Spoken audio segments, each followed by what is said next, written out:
नमस्कार दोस्तों, हर हर महादेव। हरितालिका तीज व्रत में ना करे यह गलतियाँ, नहीं तो पूरा जीवन ही बर्बाद हो जाएगा। और कहा जाता है कि अगर हरितालिका तीज व्रत के दौरान सुहागन महिलाएं कोई भी गलती कर देती है तो इसका सीधा प्रभाव उनके पति पर देखने को मिलता है।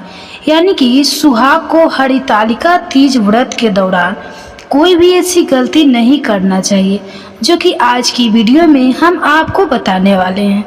तो दोस्तों, स्वागत है आप सभी का आपकी अपनी पसंदीदा चैनल वंदना काव्या में। तो आज की वीडियो बेहद ही खास और ज्ञानवर्धक है। तो आज की वीडियो उन सुहागनों के लिए बनाई गई है जो पूजा पाठ तो करती है पर उन्हें पूजा का कोई फल नहीं मिलता। अगर आप भी पूजा पाठ करते हो और आपको भी पूजा का कोई फल नहीं मिलता तो कुछ ऐसी गलतियां होती है जो कि माता बहनें जरूर ही कर देती हैं। तो आज हम आपको उसी के बारे में बता देते हैं कि वह कौन सी गलतियां कर देती है जिससे कि हम पर भगवान की कृपा नहीं हो पाती है। तो किन कर्म से भगवान की कृपा हमें प्राप्त नहीं हो पाती है, यानी कि हरितालिका तीज व्रत में ऐसी गलतियां आप भूल कर भी ना करें। तो माताएं बहनों, आज की वीडियो बेहद ही खास और ज्ञानवर्धक होने वाली है। तो इसलिए आप अगर भगवान शिव के सच्चे भक्त हैं, माता पार्वती के सच्चे भक्त हैं, तो कमेंट बॉक्स में हर हर महादेव जरूर लिखिए, तो जिससे कि आपकी सभी इच्छाएं मनोकामनाएं एवं भगवान शिव की कृपा आप पर और आपके परिवार पर सदा सर्वदा बनी रहे। तो दोस्तों, माता पार्वती की कृपा आप पर हो जाए और आपके घर में सुख समृद्धि और धन दौलत और ऐश्वर्य की प्राप्ति हो। तो आज हम वह गलतियां आपको बताने जा रहे हैं जो कि आप हरितालिका तीज व्रत के दौरान भूल कर भी ना करें। अगर आप ऐसी गलतियां करते हो तो आपको पूजा का कोई फल नहीं मिलेगा। तो माताएं बहनें पर उससे पहले आपको यह जानना बेहद जरूरी है और ख़ास है कि हरितालिका तीज व्रत कितने तारीख को मनाया जाएगा। फिर हम जानेंगे वह कौन सी गलतियां हैं जो हर एक माता बहन पूजा पाठ करते समय यानी कि हरितालिका तीज व्रत के दौरान कर देती है, जिससे कि उन्हें कोई फल की प्राप्ति नहीं होती। इसलिए आप इस वीडियो को ध्यान से पूरा ही देखें और ध्यान पूर्वक सुने। तो चलिए जान लेते हैं सभी बातों को बारी बारी से। तो भगवान शिव और माता पार्वती को समर्पित हरितालिका तीज व्रत सुहागनों के लिए बहुत ही खास होता है। तो हिंदू धर्म की मान्यता अनुसार इस व्रत के प्रभाव से महिलाओं को अखंड सौभाग्य का आशीर्वाद मिलता है। जाने कब रखा जाएगा व्रत? तो हर साल भाद्रपद या भादो मास की शुक्ल पक्ष की तृतीया तिथि को हरितालिका तीज व्रत रखा जाता है। तो महिलाएं वैवाहिक जीवन में खुशहाली और अखंड सौभाग्य की प्राप्ति के लिए भगवान शिव और माता पार्वती की पूजा करती हैं। तो हरितालिका तीज व्रत मुख्य रूप से राजस्थान, मध्य प्रदेश, उत्तर प्रदेश, बिहार और झारखंड में रखा जाता है। तो दोस्तों, हरितालिका तीज को बड़ी तीज कहते हैं। इस तीज से पहले हरियाली और कजरी तीज मनाई जाती है। तो इस साल कब है हरितालिका तीज? इस साल हरितालिका तीज 6 सितंबर 2024 को मनाई जाएगी। तो तृतीया तिथि 5 सितंबर को दोपहर 12:02 से जो 6 सितंबर को दोपहर 3:01 तक रहेगी। तो पूजन के लिए समय सबसे शुभ है और तीज पूजन के लिए सुबह का समय सबसे शुभ माना गया है। अगर किसी कारणवश सुबह पूजा कर पाना संभव नहीं है तो प्रदोष काल में शिव पार्वती की पूजा कर सकते हैं। तो सूर्यास्त के बाद और रात्रि के आने से पहले का समय प्रदोष काल कहा जाता है। तो भगवान शिव और माता पार्वती की विधि विधान से पूजा की जाती है और हरितालिका तीज व्रत कथा को सुना जाता है। तो हरितालिका तीज व्रत का महत्व मान्यता है कि हरितालिका तीज करने से अखंड सौभाग्य की प्राप्ति होती है। इस दिन सुहाग ने निर्जला व्रत रखकर पति की लंबी आयु की कामना करती है। तो हरितालिका तीज व्रत 2024 शुभ मुहूर्त। हरितालिका तीज के पूजन का शुभ मुहूर्त जो है वो 6 सितंबर की सुबह जो 6:01 से सुबह जुड़ तक 8:32 तक रहेगा। पूजन की कुल अवधि जो है वो 2 घंटे में 31 मिनट की है। तो हिंदू धर्म में सिंदूर को सुहाग का प्रतीक माना जाता है। इसे पति की लंबी उम्र से जोड़कर देखा जाता है, इसलिए महिला इसे हर दिन अपनी मांग में सजाती है। और हरितालिका तीज पर महिलाओं को सिंदूर का अनादर भूल कर भी नहीं करना चाहिए। सिंदूर दान को इधर उधर रखने की बजाय संभाल कर रखना चाहिए। तो हरितालिका तीज पर अपने से बड़ी महिलाएं जैसे सास, ननद या फिर जेठानी आदि का अपमान नहीं करना चाहिए। रिश्ते में बड़ी इन महिलाओं से अखंड सौभाग्य का आशीर्वाद मिलता है, इसलिए तीज वाले दिन इनका दिल नहीं दुखाना चाहिए, वरना यह महिलाएं आपसे आप शब्द भी कह सकती हैं जो अशुभ माना जाएगा। तो हरितालिका तीज पर भी सुहागनों को काले कपड़े और काली चूड़ियां नहीं पहननी चाहिए। इस दिन लाल या पीला श्रृंगार शुभ माना जाता है। काला रंग अशुभ होने के साथ ही नेगेटिविटी का भी प्रतीक है। हरितालिका तीज पर महिलाओं को काले रंग के खासकर बचना चाहिए, वरना आपकी शादीशुदा जिंदगी में खटास आ सकती है। खुशहाल जिंदगी के नए लाल, पीले या रंग पहने। हरितालिका तीज का व्रत रखते समय किसी को भी गलत नहीं बोलना चाहिए और ना ही मन में किसी के लिए गलत ख्याल लाना चाहिए। इस दिन जितना हो सके दूसरों की मदद और उनकी भलाई करनी चाहिए। इस दिन पति की लंबी उम्र के लिए व्रत रखा जाता है, तो पति से किसी भी बात पर झगड़ना नहीं चाहिए और ना ही उसको गलत बोलना चाहिए। इस तरह के व्यवहार से दोनों का रिश्ता बेवजह खराब हो सकता है। तो हरितालिका तीज पर शिव पार्वती की पूजा करने से पहले उनके पुत्र और प्रथम पूज्य गणपति की पूजा सबसे पहले करना चाहिए। तो इनका पूजा करना नहीं भूलना चाहिए, वरना आपकी पूजा पूरी नहीं मानी जाएगी।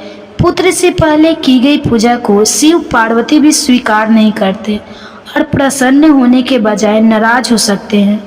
इस तरह से आपका व्रत अधूरा रह सकता है। क्रोध नहीं करते। इस दिन व्रत रखने वाली महिलाओं को क्रोध नहीं करना चाहिए, इसलिए महिलाएं हाथों में मेहंदी लगाती हैं ताकि उनका दिमाग ठंडा रहे। व्रत नहीं तोड़ा जाता। ऐसी मान्यता भी है कि इस दिन व्रत महिलाएं जिस भी तरह का भोजन या अन्य कोई पदार्थ ग्रहण कर लिया जाता है, तो अन्न की प्रकृति के अनुसार उसका अगला जन्म उस योनि में ही होता है, इसलिए व्रत को तोड़ा नहीं जाता है। और तीज व्रत सबसे ही श्रेष्ठ और मंगलकारी व्रत माना जाता है, इसलिए आप इन दिन विशेष रूप से ध्यान रखें कि आप किसी भी चीज़ का सेवन ना करें। माताएं बहनों, अगर आपको फिर भी ललचा रही है तो आप एक काम कर सकते हैं। आप अपने पास में किसी भी ऐसी चीज़ को पास में ना रखें जिससे कि आपका मन विचलित हो और खाने का मन करे।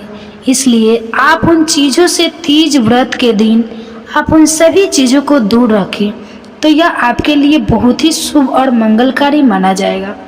तो दोस्तों, रात में सोना है माना। इस दिन महिलाओं को रात भर जागना जरूरी होता है, क्यों 8 प्रहर पूजा भी करना होती है। और यह भी मान्यता या अंधविश्वास है कि महिला सो जाती है उसे अजगर या मगरमच्छ की योनि प्राप्त होती है। तो इस दिन किसी भी माता बहन को गलती से भी नहीं सोना चाहिए, और क्योंकि यह बिल्कुल भी शुभ नहीं माना जाता। और माता पार्वती भी ऐसी महिला से यानी कि ऐसी सुहागिन से दुष्ट हो जाती है, और भगवान शिव ऐसी पूजा का कोई फल प्रदान नहीं करते। इसलिए आप इन बातों का ज्ञान होना बेहद जरूरी है कि इस दिन आप नींद का एक छोटा सा हिस्सा भी बना लें, यानी कि आपको इस दिन भूल से भी नहीं सोना है। आपको इस बात को विशेष रूप से ध्यान रखना है, बल्कि पूजा भक्ति में ही पूरी रात आपको लगे रहना है। इस दिन आपकी आंख एक पल के भी लिए नहीं लगनी चाहिए। अगर आप इस व्रत को सच्चे दिल से कर रही है तो आपकी नींद तो आपको बिल्कुल भी नहीं आने वाली है। इसलिए आपको बता दें, माताएं बहनें की जो भी महिला तीज का व्रत रखती है उसे इस दिन भूल से भी नहीं सोना चाहिए, क्योंकि यह बिल्कुल भी शुभ नहीं माना जाता। क्योंकि जो महिला इस दिन उसे नींद आती है तो उसका मतलब सीधा सा यही होता है कि उसने इस व्रत को सच्चे हृदय से, सच्चे मन से, भगवान की सच्ची आस्था से इस व्रत को रखा ही नहीं है।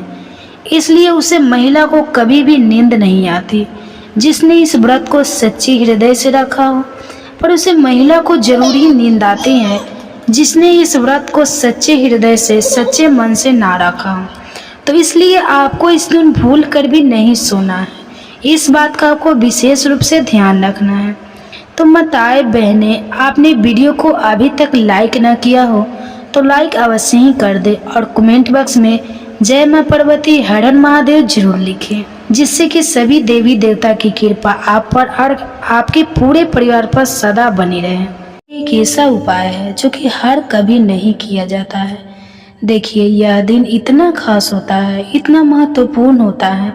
देखा गया है कभी कभी बड़े बड़े पूजा पाठ अनुष्ठान से जो मनोकामना पूर्ण नहीं होती है, वह एकादशी के दिन एक छोटे से उपाय करने से ही आपकी मनोकामना पूर्ण हो जाती है। और बहुत सारे लोगों ने इस उपाय को किया भी है और उनको इस उपाय को करने का फल भी जरूर मिला है। अगर आप लोग भी इस उपाय को आजा एकादशी के दिन करना चाहते हैं तो आप इस उपाय को पहले अच्छे से समझ लेना, सुन लेना, उसके बाद करना, आपको इस उपाय का फल जरूर मिलेगा। तो दोस्तों, हम आपको यहाँ पर बता दें कि यह जो एक दीपक वाले जो उपाय है, यह उपाय पंडित जी ने अपनी अभी की महापुराण की ही कथा में बताया है। तो इस उपाय को करने से आपके घर में चाहे किसी भी तरह की दुख और समस्या चल रही है तो उसको कारण भी आपको नहीं पता है कि यह समस्या किस कारण से चल रही है। उसका कुछ भी कारण हो सकता है, जैसे प्रेत दोष हो सकता है या किसी भी तरह का मंगल दोष भी हो सकता है, और भी बहुत तरह के दोष होते हैं, कुछ भी हो सकता है। पर आपको इस उपाय को करने के लिए अपने दोष को पता लगाने की भी जरूरत नहीं है। आपके घर में किस कारण से इतनी दुख और परेशानी आ रही है वह भी आपको पता जरूरत नहीं है। इस एक दीपक वाले उपाय को आप लोगों को कर लेना है, क्योंकि इसी एकमात्र उपाय को करने से आपके पूरे घर परिवार में सुख और शांति हो जाएगी। आपके घर में अच्छे अच्छे काम होने लगेंगे। आपकी जो भी मनोकामना होगी वह भी धीरे धीरे करके पूर्ण होना शुरू हो जाएगी। तो दोस्तों, अब इस उपाय को करना किस समय है यह भी आप लोग जान लीजिए। देखिए, इस एक दीपक वाले उपाय को करने का जो समय है वह सीधी सी बात है, सुबह का समय है, प्रातः काल का समय है। वैसे दोस्तों, आजा एकादशी के पूरे दिन मंदिर खुले रहते हैं। पूरे दिन आप लोग उपायों को भी कर सकते हैं, इसमें कोई दिक्कत वाली बात नहीं है, क्योंकि आजा एकादशी के दिन भगवान शिव जी पूरे दिन अपने मंदिर में बैठे रहते हैं। कौन भक्त आएगा, कौन हमको प्रसन्न करेगा और हम कब उसकी मनोकामना को पूर्ण करेंगे। तो दोस्तों, इस दिन भगवान शिव और भगवान विष्णु इतना कुछ प्रदान करते हैं जितने कि हम भी कल्पना भी नहीं कर सकते। तो इसलिए आप लोगों को इस मौके को तो अपने हाथ से नहीं जाने देना चाहिए। तो अब हम समझते हैं दोस्तों, ये एक दीपक वाले उपाय आखिर आप लोगों को करना कैसे है। विशेष रूप से कोशिश करना इस उपाय को आप आजा एकादशी सुबह सुबह कर लो, पर किसी कारणवश ना कर पाओ तो फिर थोड़े लेट भी कर सकते हो।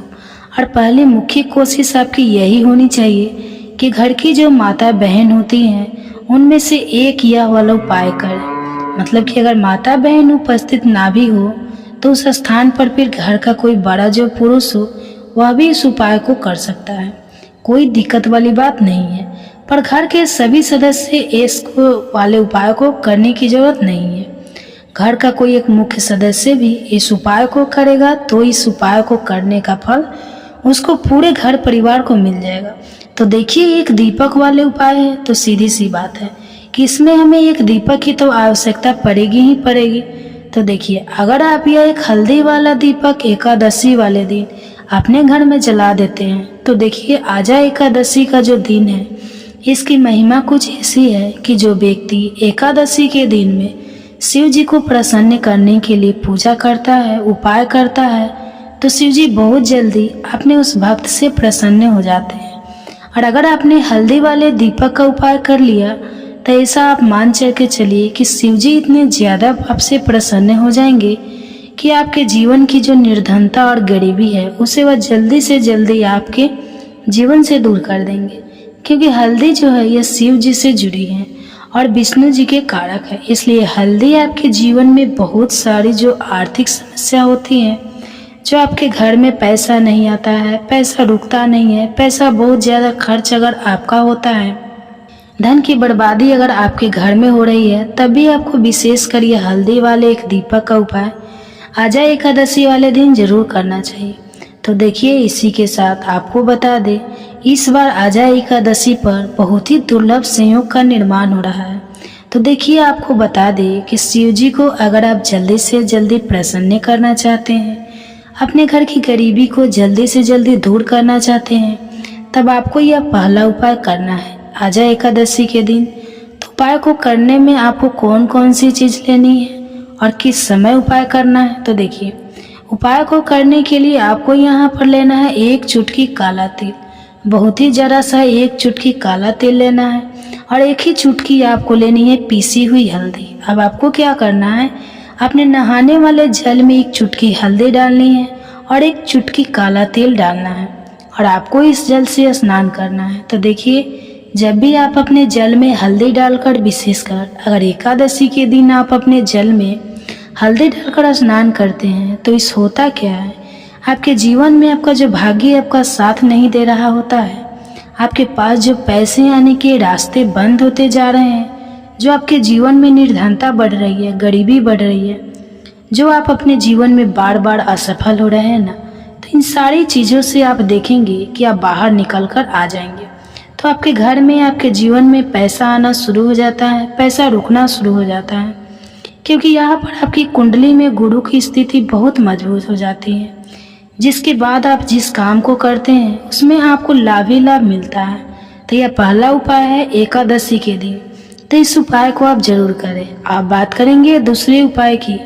देखिए, जो दूसरा उपाय आपको बताने जा रहे हैं, यह उपाय को अगर आप आजा एकादशी के दिन करते हैं, तब की सारी अधूरी मनोकामनाएं को भगवान विष्णु पूरा कर देते हैं। तो यह उपाय भी आप विशेष कर करें। अगर कोई भी ऐसी विश है, कोई भी ऐसी आपकी जो अभी तक अधूरी है, पूरी नहीं हो रही है, तो आपको भगवान विष्णु को प्रसन्न करना है, यह दूसरा वाला उपाय एकादशी के दिन करके। तो देखिए, यहाँ पर उपाय को करने के लिए आपको लेना है तुलसी की लकड़ी। देखिए, बहुत सारे लोगों के घर में तुलसी का पौधा सूख जाता है, और तुलसी की जो टहनियाँ होती है, तुलसी की टहनियों को आपको छोटा छोटा कर लेना है, छोटे छोटे पार्ट में आप उसको तोड़ ले, डिवाइड कर ले, और फिर आपको क्या है, एक लाल कपड़े के अंदर इन टहनियों को रखना है।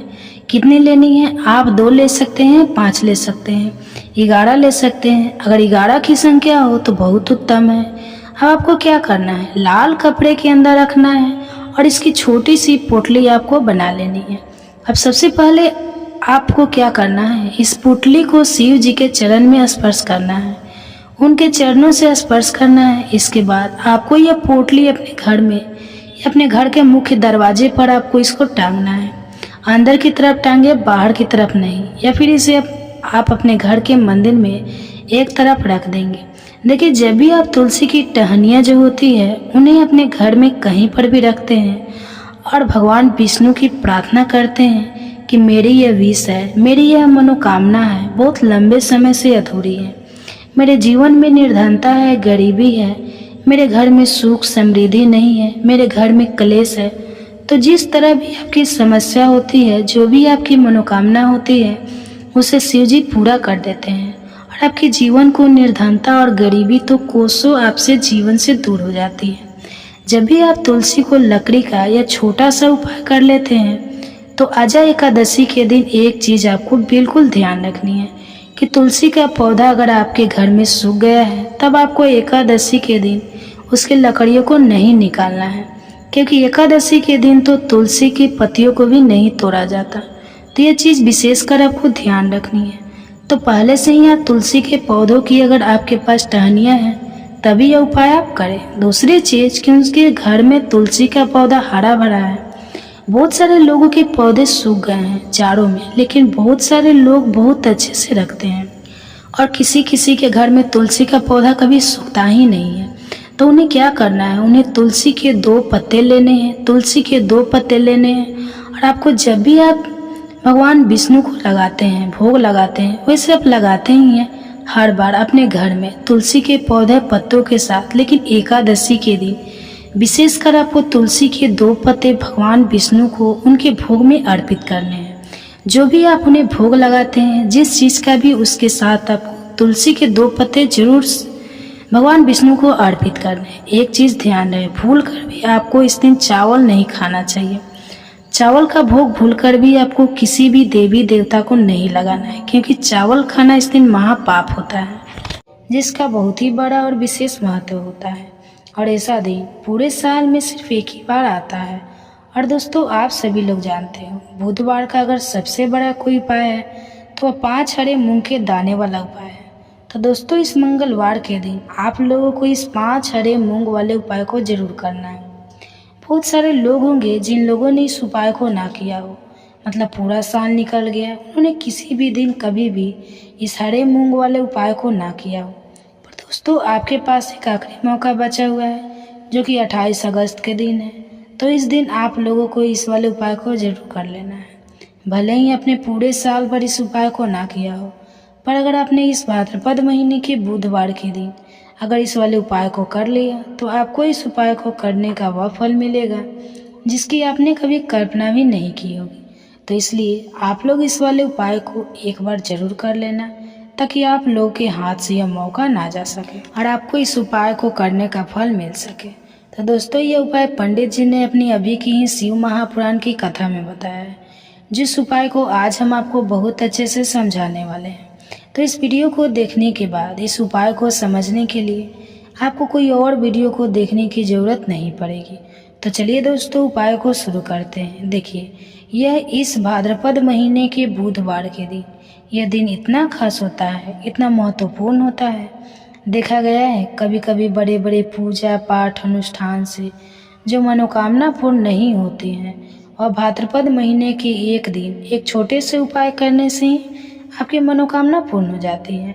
और बहुत सारे लोगों ने तो इस उपाय को किया भी है और उनको इस उपाय को करने का फल भी जरूर मिला है। अगर आप लोग भी इस उपाय को करना चाहते हैं तो आप इस उपाय को पहले अच्छे से समझ लेना, सुन लेना, उसके बाद करना। आपको इस उपाय का फल जरूर मिलेगा। और इस उपाय को कर लेने से आपके घर में चाहे किसी भी प्रकार की दुख और समस्या चल रही है, आपको उसका कारण भी नहीं पता है कि ये समस्या किस कारण से चल रही है। उसका कुछ भी कारण हो सकता है, जैसे प्रिय दोष हो सकता है या किसी भी तरह का मंगल दोष भी हो सकता है। तो इस दिन आप लोगों को यह वाला उपाय कर लेना है।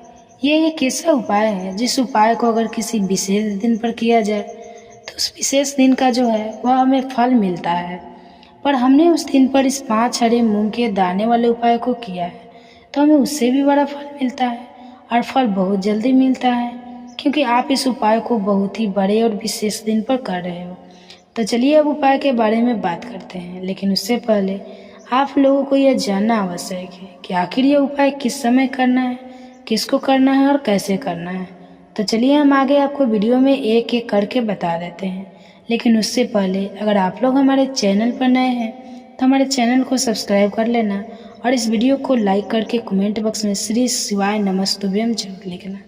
तो दोस्तों, इस 5 मूंग के दाने वाले उपाय को हमें इस बुधवार के दिन कैसे करना है, किसको करना है, किस समय करना है और कहाँ पर करना है, ये सारे सवालों के जवाब आपको इस वीडियो में मिल जाएंगे। और जो ये वीडियो देखेगा उसके 5 हरे मूंग वाला उपाय जरूर करना चाहिए, क्योंकि इस दिन हरे रंग मूंग के दाने का भी बहुत ही बड़ा और विशेष महत्व होता है। और जब बात आ जाए 5 हरे मूंग के दाने की, तो ये सोने पर सुहागा वाली बात हो जाती है और ये एक बहुत ही बड़ा उपाय हो जाता है। तो इस 10वीं वाले दिन दोस्तों, इस 5 हरे मूंग के दाने वाले उपाय को आखिर करना किसको है, सबसे पहले हम लोग वह बात जान लेते हैं। तो देखो, घर की जो बड़ी माताएं बहनें होती हैं, उन माताओं बहनें में से कोई भी एक बड़ी माता बहन इस वाले उपाय को कर सकती है। और दोस्तों, अगर आप चाहें तो अपने घर में से सभी सदस्यों को भी इस उपाय को करवा सकते हैं। अगर किसी व्यक्ति की खुद की कोई मनोकामना है, खुद की कोई दुख और परेशानी है जो कि वह अपने लिए ही करना चाहता है, तो इस वाले उपाय को तो वह खुद अपने लिए भी कर सकता है। बाकी अगर कोई घर में से ऐसा है जो कि अपने पूरे परिवार की सुख और शांति के लिए यह वाला उपाय करना चाहता है, तो भाई वह भी कर सकता है, उसमें कोई दिक्कत वाली बात नहीं है। कहने का मतलब यह है कि यह उपाय को हर एक सदस्य भी कर सकता है और पूरे घर परिवार के सदस्य के लिए घर की बड़ी माताएं बहनें में से कोई एक माता बहन भी कर सकती हैं। माताएं बहनें अगर घर में उपस्थित ना हो या वह यह वाला उपाय ना कर पा रही हो तो फिर घर का कोई बड़ा सदस्य भी इस 5 हरे मूंग के दाने वाला उपाय को कर सकता है, चाहे फिर वह पुरुष ही क्यों ना हो। उसमें कोई भी दिक्कत वाली बात नहीं है। अब दोस्तों, इस मूंग के दाने वाले उपाय को हमें करना कहाँ पर है? देखो, हमें शिवलिंग के पास में जाकर करना है। बहुत सारे लोग प्रश्न करते हैं कि इस 5 हरे मूंग वाला उपाय को आपको करना कैसे है और इस उपाय को करने का जो समय है वह क्या है। तो देखिए, इस बुधवार के दिन किए जाने वाले यह 5 हरे मूंग वाला उपाय जो है यह मुख्य रूप से सुबह के समय होगा। आपको कोशिश यही करनी है कि सुबह के समय करें। हम इस 5 हरे मूंग वाला उपाय को कर लें, पर किसी कारणवश अगर आप सुबह इस उपाय को ना कर पाओ, आपको कहीं काम से जाना हो या किसी और काम की वजह से अगर आप उपाय को ना कर पाओ तो आपके पास फिर दूसरा मौका रहेगा जो कि शाम के समय का रहेगा, प्रदोष काल का रहेगा। अब ये प्रदोष काल का समय बहुत ही लोगों के मन में प्रश्न बन जाता है कि यह समय होता कब है, कितने बजे से लेकर कितने बजे यह समय होता है, ताकि हमें उपाय के लिए जो है करने का समय पता लग जाए। तो हम आपको बता दें, प्रदोष काल का जो एक समय होता है, शाम का समय वो होता है शाम के 6 बजे से लेकर शाम के 7 बजे के बीच का। तो इस समय के बीच में आप उपाय को करेंगे तो आपको इस उपाय का फल जरूर मिले। तो शाम के 6 बजे से लेकर शाम के 7 बजे के बीच में आप लोग इस 5 हरे मूंग वाला उपाय को कर सकते हो। तो बहुत सारे लोग यहाँ पर यह प्रश्न भी जरूर करेंगे कि भाई, हम तो नौकरी पर जाते हैं, हम अपनी ड्यूटी पर जाते हैं और आने में हमें देर हो जाती है, तो उस जगह पर हमें क्या करना चाहिए? तो देखिए, उन लोगों को भी टेंशन लेने की ज़रूरत नहीं है। अगर आप लोग इस उपाय को शाम के समय प्रदोष काल में कर रहे हैं और अगर आपको आने में देरी भी हो जाती है, तो आपको आने में 7 बजे तक आप नहीं पहुंच पाते हो, तो भाई आप 7 या रात 8 बजे तक भी अगर उपाय को करोगे तो भी चल जाएगा। और अगर इससे भी थोड़ा देर हो जाती है तो भी आप उपाय को कर सकते हो। इस बुधवार का दिन है, यह दिन बहुत ही कम है और पूरे साल भर में, इसलिए जब आपको मौका मिल जाए तब आप इस उपाय को जरूर कर लेना। कोई भी उपाय हो आप कभी भी कर सकते हो। तो बुधवार के दिन बस कोशिश करना कि समय के मतलब अंतर्गत ही कर लो, पर किसी कारणवश अगर ना कर पाओ तो फिर आप थोड़ी देर से भी कर सकते हो, आपको उपाय का फल जरूर मिलेगा। तो देखिए, बुधवार के दिन पर विशेषकर श्री गणेश जी की पूजन किया जाता है। अब साथ ही साथ दिन भी पड़ गया है, तो ऐसा समझ लीजिए आपके जीवन में धन भी आएगा, सुख भी आएगा, धन बढ़ेगा भी और साथ ही साथ आपके जीवन के सारे संकटों को गणेश जी दूर कर देंगे। तो चलिए, सबसे पहले बात कर लेते हैं उपाय की। और इस उपाय को करने से आपकी कोई भी ऐसी इच्छा, कोई भी विश जो अभी तक अधूरी है, पूरी नहीं हो रही है, आपकी बड़ी से बड़ी विश और मनोकामना भी पूरी हो जाती हैं। तो चलिए बढ़ते हैं उपाय की ओर। देखो, यह उपाय आपके लिए सर्वश्रेष्ठ होने वाला है। देखिए, इस उपाय के लिए आपको मात्र 5 हरे मूंग के दाने लेना है। देखिए, तिथि है और बुधवार के दिन पड़ रही है, इसलिए आपको 5 हरे मूंग के दाने लेना है। और हरे मूंग के दाने आपको साबुत लेने हैं, खंडित नहीं होना चाहिए, इस बात का ध्यान रखें। और इसी के साथ में आपको एक तांबे के पात्र में अंदर से अपने घर से शुद्ध जल ले आना है। अब दोस्तों, इन सभी सामग्रियों को लेकर के आपको सीधे पहुंच जाना है भगवान शिव के मंदिर में। देखिए, इस उपाय को भी आप सुबह भी कर सकते हैं और शाम के समय भी कर सकते हो। तो देखिए, भगवान शिव के मंदिर में पहुंचने के बाद आपके पास जो हरे 5 मूंग है, उनमें से पहला जो हरा मूंग है, आपको शिवलिंग के सामने जो नंदी महाराज होते हैं, नंदी, और उनका जो पैर उठा हुआ होता है, वहाँ पर आपको पहला देना है, पहला मूंग समर्पित कर देना है और आपको ओम नमः शिवाय इस मंत्र का जाप कर लेना है। फिर आपको दूसरा हरा मूंग लेना है और शिवलिंग पर जो श्री गणेश जी की वाला स्थान होता है, वहाँ पर आपको ये दूसरा हरा मूंग समर्पित कर देना है। यानी कि शिवलिंग के सीधे तरफ आपको यह दूसरा हरा मूंग समर्पित करना है और फिर आपको ओम नमः शिवाय या फिर श्री गणेशाय नमः इस मंत्र का जाप कर लेना है।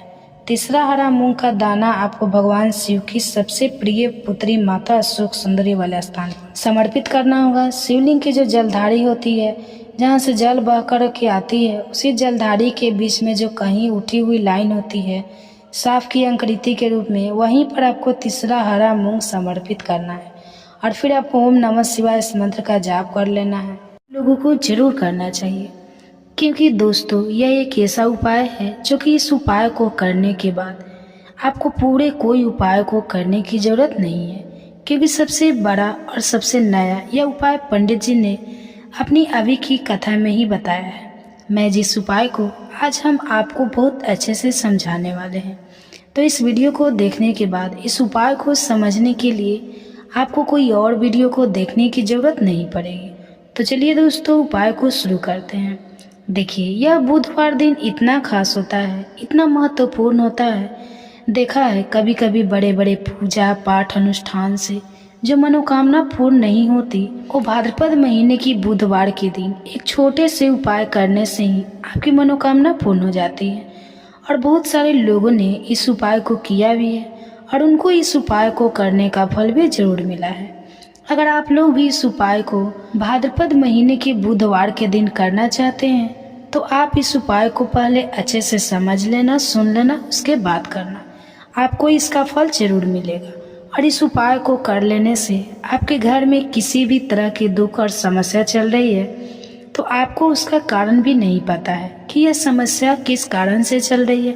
उसका कुछ भी कारण हो सकता है, जैसे प्रेत दोष हो सकता है या किसी भी तरह का मंगल दोष भी हो सकता है, और भी तरह के दोष होते हैं, कुछ भी हो सकता है।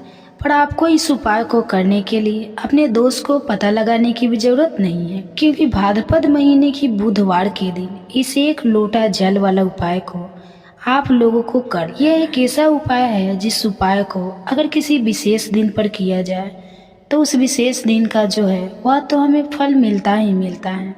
पर हमने उस दिन पर इस एक लोटा जल वाला उपाय को किया है तो हमें उससे भी बड़ा फल मिलता है, और फल बहुत जल्दी मिलता है, क्योंकि आप उपाय को बहुत ही बड़े और विशेष दिन पर कर रहे हो। क्योंकि दोस्तों भाद्रपद बुधवार बहुत ही ज़्यादा बड़ा होता है, इसलिए आज की इस वीडियो में हम आप लोगों को एक लोटा जल वाला उपाय समझाएंगे, जिस उपाय को करने से अगर आपकी किसी भी तरह की मनोकामना है, किसी भी तरह की दहक और परेशानियां हैं, तो सबसे ज़्यादा समस्या आपके जीवन में ही है।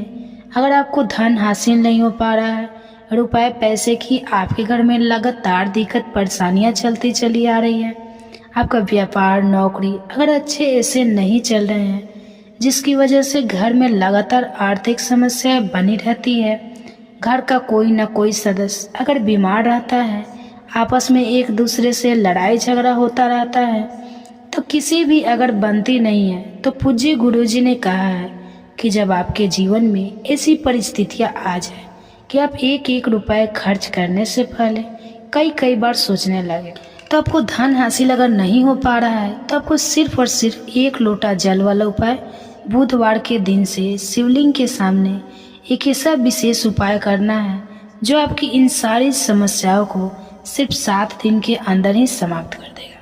तो चलिए जानते हैं इन विशेष उपायों के बारे में। लेकिन उससे पहले जो भी मेरे भाई मेरी प्यारी बहनें आज चैनल पर पहली बार आए हैं या मेरी आवाज़ आज पहली बार सुन रहे हैं, अगर आप भी महादेव के सच्चे भक्त हैं तो वीडियो को लाइक और चैनल को सब्सक्राइब जरूर कर लें। तो दोस्तों अब उसके बाद में दोस्तों यह वाला जो उपाय है ये किसको करना है, तो घर का जो बड़ा और मुख्य सदस्य होगा उसी व्यक्ति को यह वाला उपाय करना है। अब वह बड़ा व्यक्ति मुख्य रूप से घर की माताएं बहनें ही होगी तो ज़्यादा बेहतर होगा, मतलब कि घर की जो बड़ी माताएं बहनें होगी अगर वह यह वाला उपाय करेगी तो ज़्यादा अच्छा होगा। देखिए बुधवार जो है, बुधवार का पर्व बहुत ही महत्वपूर्ण माना जाता है। यह पर्व हर साल भाद्रपद माह के शुक्ल पक्ष की पंचमी तिथि के दिन मनाया जाता है, और इस दिन अगर आप ये एक छोटा सा उपाय कर लेते हैं तो हमने आपको बताया है वीडियो में, तो ऐसा मान लीजिए आपके जन्मों जन्मों की गरीबी दूर हो जाएगी और हमेशा आपके घर में धन जो है, पैसा जो है यह बढ़ता चला जाएगा। तो देखिए बुधवार का जो दिन है ये इसलिए भी बहुत महत्वपूर्ण हो जाता है कि इस बार बुधवार के दिन पड़ रहा है एकादशी। तो दोस्तों एकादशी के दिन मनोकामना को पूरा करने के लिए उत्तम दिन होता है। तो आज का मतलब कि बुधवार का दिन, बुधवार के दिन किए गए उपाय दान पुण्य से व्यक्ति को बहुत ही ज़्यादा लाभ मिलता है। अपने जीवन में सुख समृद्धि का आशीर्वाद हासिल करता है। और हमारे शास्त्रों में भी लिखा है कि बुधवार के दिन कोई भी उपाय आप करते हैं, पूजा पाठ करते हैं, उसका बहुत अधिक फल आपको मिलता है और आपके जीवन की निर्धनता भी दूर होती है और हमेशा धन में वृद्धि भी होती है। आपका पैसा बढ़ता है। साथ ही साथ जिन लोगों की विशेष मनोकामनाएं हैं, जिन लोगों की इच्छाएं पूरी नहीं होती है, अपनी मनोकामना को पूरा अगर आप करना चाहते हैं तो बुधवार का दिन बहुत विशेष है। तो चलिए बात कर लेते हैं 1 लोटा जल वाला उपाय। और इस उपाय को कैसे करना है, किस तरह करना है, यह उपाय आपको करना है, किस समय करना है और कैसे यह छोटा सा उपाय अगर आप बुधवार के दिन कर लेते हैं तो ऐसा मान लीजिए कि आपको हमेशा के लिए महादेव का कृपा मिल जाएगी और आपके जीवन की निर्धनता जड़ से दूर हो जाएगी। कभी भी आपके जीवन में लौट कर निर्धनता नहीं आएगी। तो देखिए, बुधवार पर गंगा की उपासना के साथ साथ आपको भगवान शिव की उपासना जरूर करनी है, क्योंकि आपको बता दें कि भगवान शिव की जटाओं से ही गंगा निरंतर प्रभावित होती रहती है और महादेव को प्रसन्न अगर आपने कर लिया तो ऐसा मान लीजिए कि आपके जीवन के दुख और कष्ट जो है वह आपको छू भी नहीं पाते हैं। क्योंकि जिस व्यक्ति को महादेव का आशीर्वाद मिल जाता है, अपने भक्ति की मनोकामना को पूरा करते हैं, तो उसके जीवन में सुख तो भर ही देते हैं। उसके जीवन में जितने भी दुख और कष्ट हैं ना, वह भाग जाता है, क्योंकि साक्षात काल भी आकर उस व्यक्ति को कुछ बिगाड़ नहीं पाता है। जिस व्यक्ति के साथ महादेव होते हैं, तो महादेव की पूजा अर्चना आपको इस दिन कैसे करनी है। 1 लोटा जल लेना है, उसके अंदर अगर आपके पास बेलपत्र है तो 5 बेलपत्र आप डालें और महादेव के शिवलिंग पर यह जल आपको जरूर अर्पित करना चाहिए। और थोड़ा सा गंगा जल भी इसमें डाल लें, थोड़ा सा गंगा जल और अपने घर का शुद्ध जल और 5 बेलपत्र। हमेशा आप देखेंगे कि निरंतर आपके धन में वृद्धि होगी और महादेव का आशीर्वाद से और गंगा के आशीर्वाद से देखिए यहाँ पर आपको माँ गंगा महादेव दोनों का आशीर्वाद मिल जाएगा। ऐसा समझ लीजिए कि आपके जीवन के जो दुख है ना, अब वह बस दूर ही होने वाले हैं और हमेशा महालक्ष्मी की कृपा आपके ऊपर बरसती रहती है।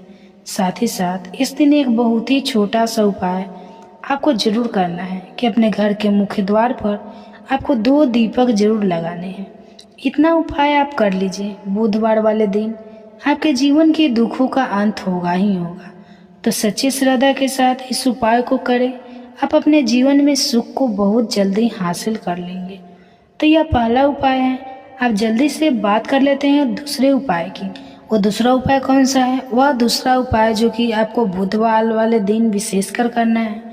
तो देखिए, दूसरा उपाय जो आपको बताने जा रहे हैं, इस उपाय को करने से आपके जीवन में आपको मोक्ष की हासिल होती है, मतलब मोक्ष का मार्ग खुल जाता है और हमें श्री हरि विष्णु के धाम में स्थान हासिल करता है। कहने का मतलब है कि आपके जीवन की जो दुख है, जो कष्ट है, वह दूर होते हैं और हमेशा श्री हरि विष्णु जो है वह आपके ऊपर अपनी कृपा बरसाते रहते हैं।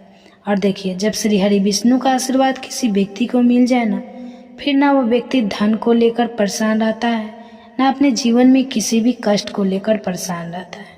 तो आपको क्या है, आपको गंगा वाले दिन एक दिन घर में श्री हरि विष्णु के आगे जरूर लगाना है दीपक। और ये दीपक आपको गोल बाती का लगाना है, शुद्ध देसी घी भरना है। और इसी के साथ एक दीपक आपको तुलसी जी के पौधे के पास जरूर लगाना है। विशेषकर वह लोग जरूर लगाएंगे जो लोग चाहते हैं ना कि हमारे घर में धन को वृद्धि, कभी भी हमारा धन, हमारा पैसा कम ना पड़े। और जो लोग कहते हैं कि हमारे घर में 1 भी रुपया नहीं आता है, हमारे घर में बिल्कुल इनकम बंद हो गई है, हमारा तो इतना सारा लॉस हो गया है, हमारा एकदम से पैसा चला गया। कुछ लोगों के घर में बीमारियां आ जाती है, दुर्घटनाएं हो जाती है या कुछ और हो जाता है। तो ऐसा कि जिसकी वजह से धन की हानि घर में हो जाती है, तो उन लोगों को भी विशेषकर बुधवार के दिन श्री हरि विष्णु और माँ तुलसी का एक साथ पूजन जरूर करना चाहिए। तो बहुत ही विशेष और उत्तम उपाय है यह बुधवार का। हमेशा आपके ऊपर श्री हरि विष्णु की कृपा बरसती रहती है जब इस उपाय को आप करते हैं। और इस दिन आपको किसी भी ज़रूरतमंद व्यक्ति को, गरीब को या फिर ब्राह्मण को भोजन कराना है। अगर आप भोजन भी नहीं करा सकते हैं तो कोई ना कोई चीज़ इस दिन आप जरूर दान करें। कोई भी ऐसा अपने हिसाब से आप कोई अनाज ले, गेहूँ ले, चावल ले, कोई भी चीज़ ऐसी ले कि हाँ इस व्यक्ति को ज़रूरत है। जरूरी नहीं है आप 10 लोगों को करें, एक व्यक्ति को भी अगर आप देते हैं ना उसके हिसाब से ना, तो ज़रूरी नहीं है कि ज़्यादा भी आप करें, थोड़ा भी दान करें, लेकिन इस दिन आपको दान करना चाहिए क्योंकि बुधवार के दिन दान का बहुत ही ज़्यादा महत्व होता है।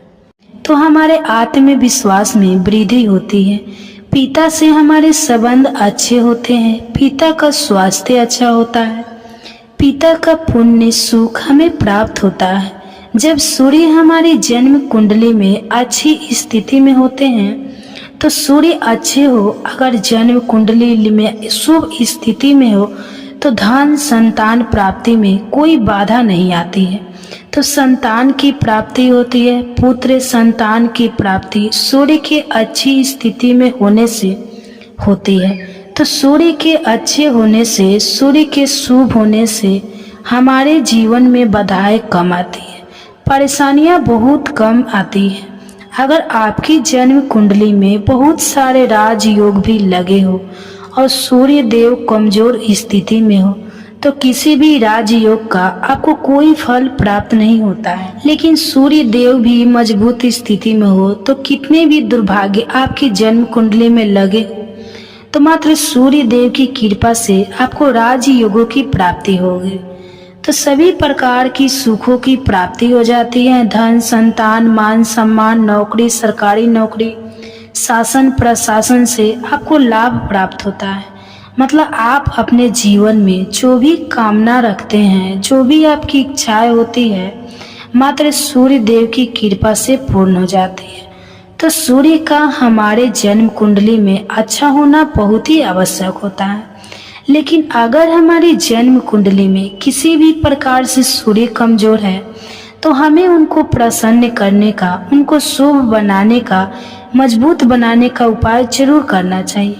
और बहुत ही आसान उपाय होते हैं सूर्य देव को मनाने का और मजबूत करने का। तो आज के इस वीडियो में हम आपसे बात करने वाले हैं ऐसे ही कुछ बहुत अचूक, बहुत आसान और चमत्कारी उपायों के बारे में, जो अगर आप करते हैं रविवार के दिन या फिर किसी भी दिन नियमित अपने दिनचर्या में शामिल कर लेते हैं तो शीघ्र ही आपके जीवन में सभी प्रकार के सुखों की प्राप्ति होती है। सभी प्रकार की कामनाएं, चाहे वह धन से संबंधित हो, संतान से संबंधित हो या व्यापार या शिक्षा से संबंधित हो या आत्मसम्मान आपको चाहिए, समाज में मान प्रतिष्ठा चाहिए, सभी प्रकार के सुखों की प्राप्ति इन उपायों के द्वारा आपको हो जाती है। क्योंकि सूर्य जब मजबूत होते हैं तो आपके मन की हर इच्छा पूर्ण हो जाती है। तो वीडियो को पूरा देखें। और दोस्तों, आगे बढ़ने से पहले आपसे एक विनती करते हैं कि अगर आपने अभी तक चैनल को सब्सक्राइब नहीं किया है तो चैनल को सब्सक्राइब करके बेल आइकन को जरूर दबाइए और सच्ची श्रद्धा से कमेंट बॉक्स में लिखिए जय सूर्यदेव भगवान। सूर्यदेव के लिए एक लाइक तो बनता है। तो चलिए अब बात करते हैं उपायों के बारे में। तो रविवार का दिन भगवान सूर्यदेव को ही समर्पित होता है। रविवार के दिन भगवान सूर्यदेव की पूजा करना बहुत ही अधिक फलदायी होता है। वैसे तो हमें प्रतिदिन ही सूर्यदेव की पूजा करनी चाहिए, लेकिन रविवार के दिन विशेष रूप से भगवान सूर्यदेव की पूजा कर लेनी चाहिए। तो आपको एक तांबे का पात्र लेना है। उस तांबे के पात्र में आपको जल रखकर भगवान सूर्यदेव को हर रविवार को अर्पित करना है। अगर आप प्रतिदिन नहीं कर पाते हैं तो रविवार को जरूर करें। वैसे आपको प्रतिदिन सूर्यदेव को जल जरूर देना चाहिए। चाहे आप कोई भी पूजा नहीं कर पाते हैं, समय नहीं है आपके पास, तो फिर स्नान करने के बाद सूर्यदेव को जल भी अर्पित कर देते हैं, तभी आपके जन्म कुंडली के ग्रह दोष समाप्त हो जाते हैं और आपको जो भी परेशानी होती है उन परेशानियों से मुक्ति मिलती है। जब आप सूर्यदेव को जल अर्पित करते हैं, गायत्री मंत्र का जाप करते हैं, तो गायत्री मंत्र का जाप आप यथासंभव कर सकते हैं। अगर आपके पास समय है अगर तो 108 बार कर लीजिए, नहीं तो जितनी देर आप जल दे रहे हैं वहां पर खड़े होकर सूर्यदेव के सामने 5 मिनट तक कर लीजिए। इससे आपको बहुत लाभ होता है। गायत्री मंत्र का जाप करने से जैसे सूर्यदेव को जल अर्पित करते समय जब हम गायत्री मंत्र का जप करते हैं तो हमारी नौकरी में अगर कोई बाधा आती है तो वह दूर होती है, नकारात्मक ऊर्जा दूर होती है। रविवार के दिन सुबह जब आप सूर्य देव को अर्घ्य देते हैं तो उसमें थोड़ा सा गुड़ मिला लीजिए। इससे क्या होता है, इससे आपकी सभी मनोकामनाएं पूर्ण होती हैं। अगर आप भगवान सूर्य देव को जल अर्पित करते हैं, उसमें थोड़ा थोड़ा सा गुड़ मिलाकर अर्पित करते हैं तो आपकी सभी कामनाएं पूर्ण हो जाती हैं। भाग्य का साथ बहुत से लोगों को नहीं मिलता है। बहुत से लोग कंप्लेंट करते हैं कि हमारा भाग्य हमारा साथ नहीं देता। ऐसे में भाग्य का कारक माना गया है, प्रबल कारक माना गया है सूर्य देव को। तो जब आप सूर्य देव को सुबह जल देते हैं तो जल देते समय आपको गायत्री मंत्र का जाप करना है और उसके अलावा आपको भाग्य का साथ चाहिए तो रविवार के दिन गुड़ और चावल का दान करना अच्छा माना जाता है। तो गेहूं का दान भी आप कर सकते हैं। गेहूं और गुड़ का दान करना बहुत ही श्रेष्ठ माना जाता है और इनको करने से आपके सभी काम बनने लग जाते हैं। अगर आप यह दान करते हैं तो सूर्य देव की कृपा से आपके जो काम होते हैं, जो रोके हुए हैं, बनने लग जाते हैं। भाग्य का साथ आपको प्राप्त हो जाता है। यदि अगर आपके आत्मविश्वास में कमी आ गई है, कोई कर्म में कमी आ गई है और आत्मविश्वास आपका कमजोर होता जा रहा है, तो ऐसे में आपको चाहिए कि रविवार के दिन अपने माथे पर लाल चंदन का तिलक लगाए।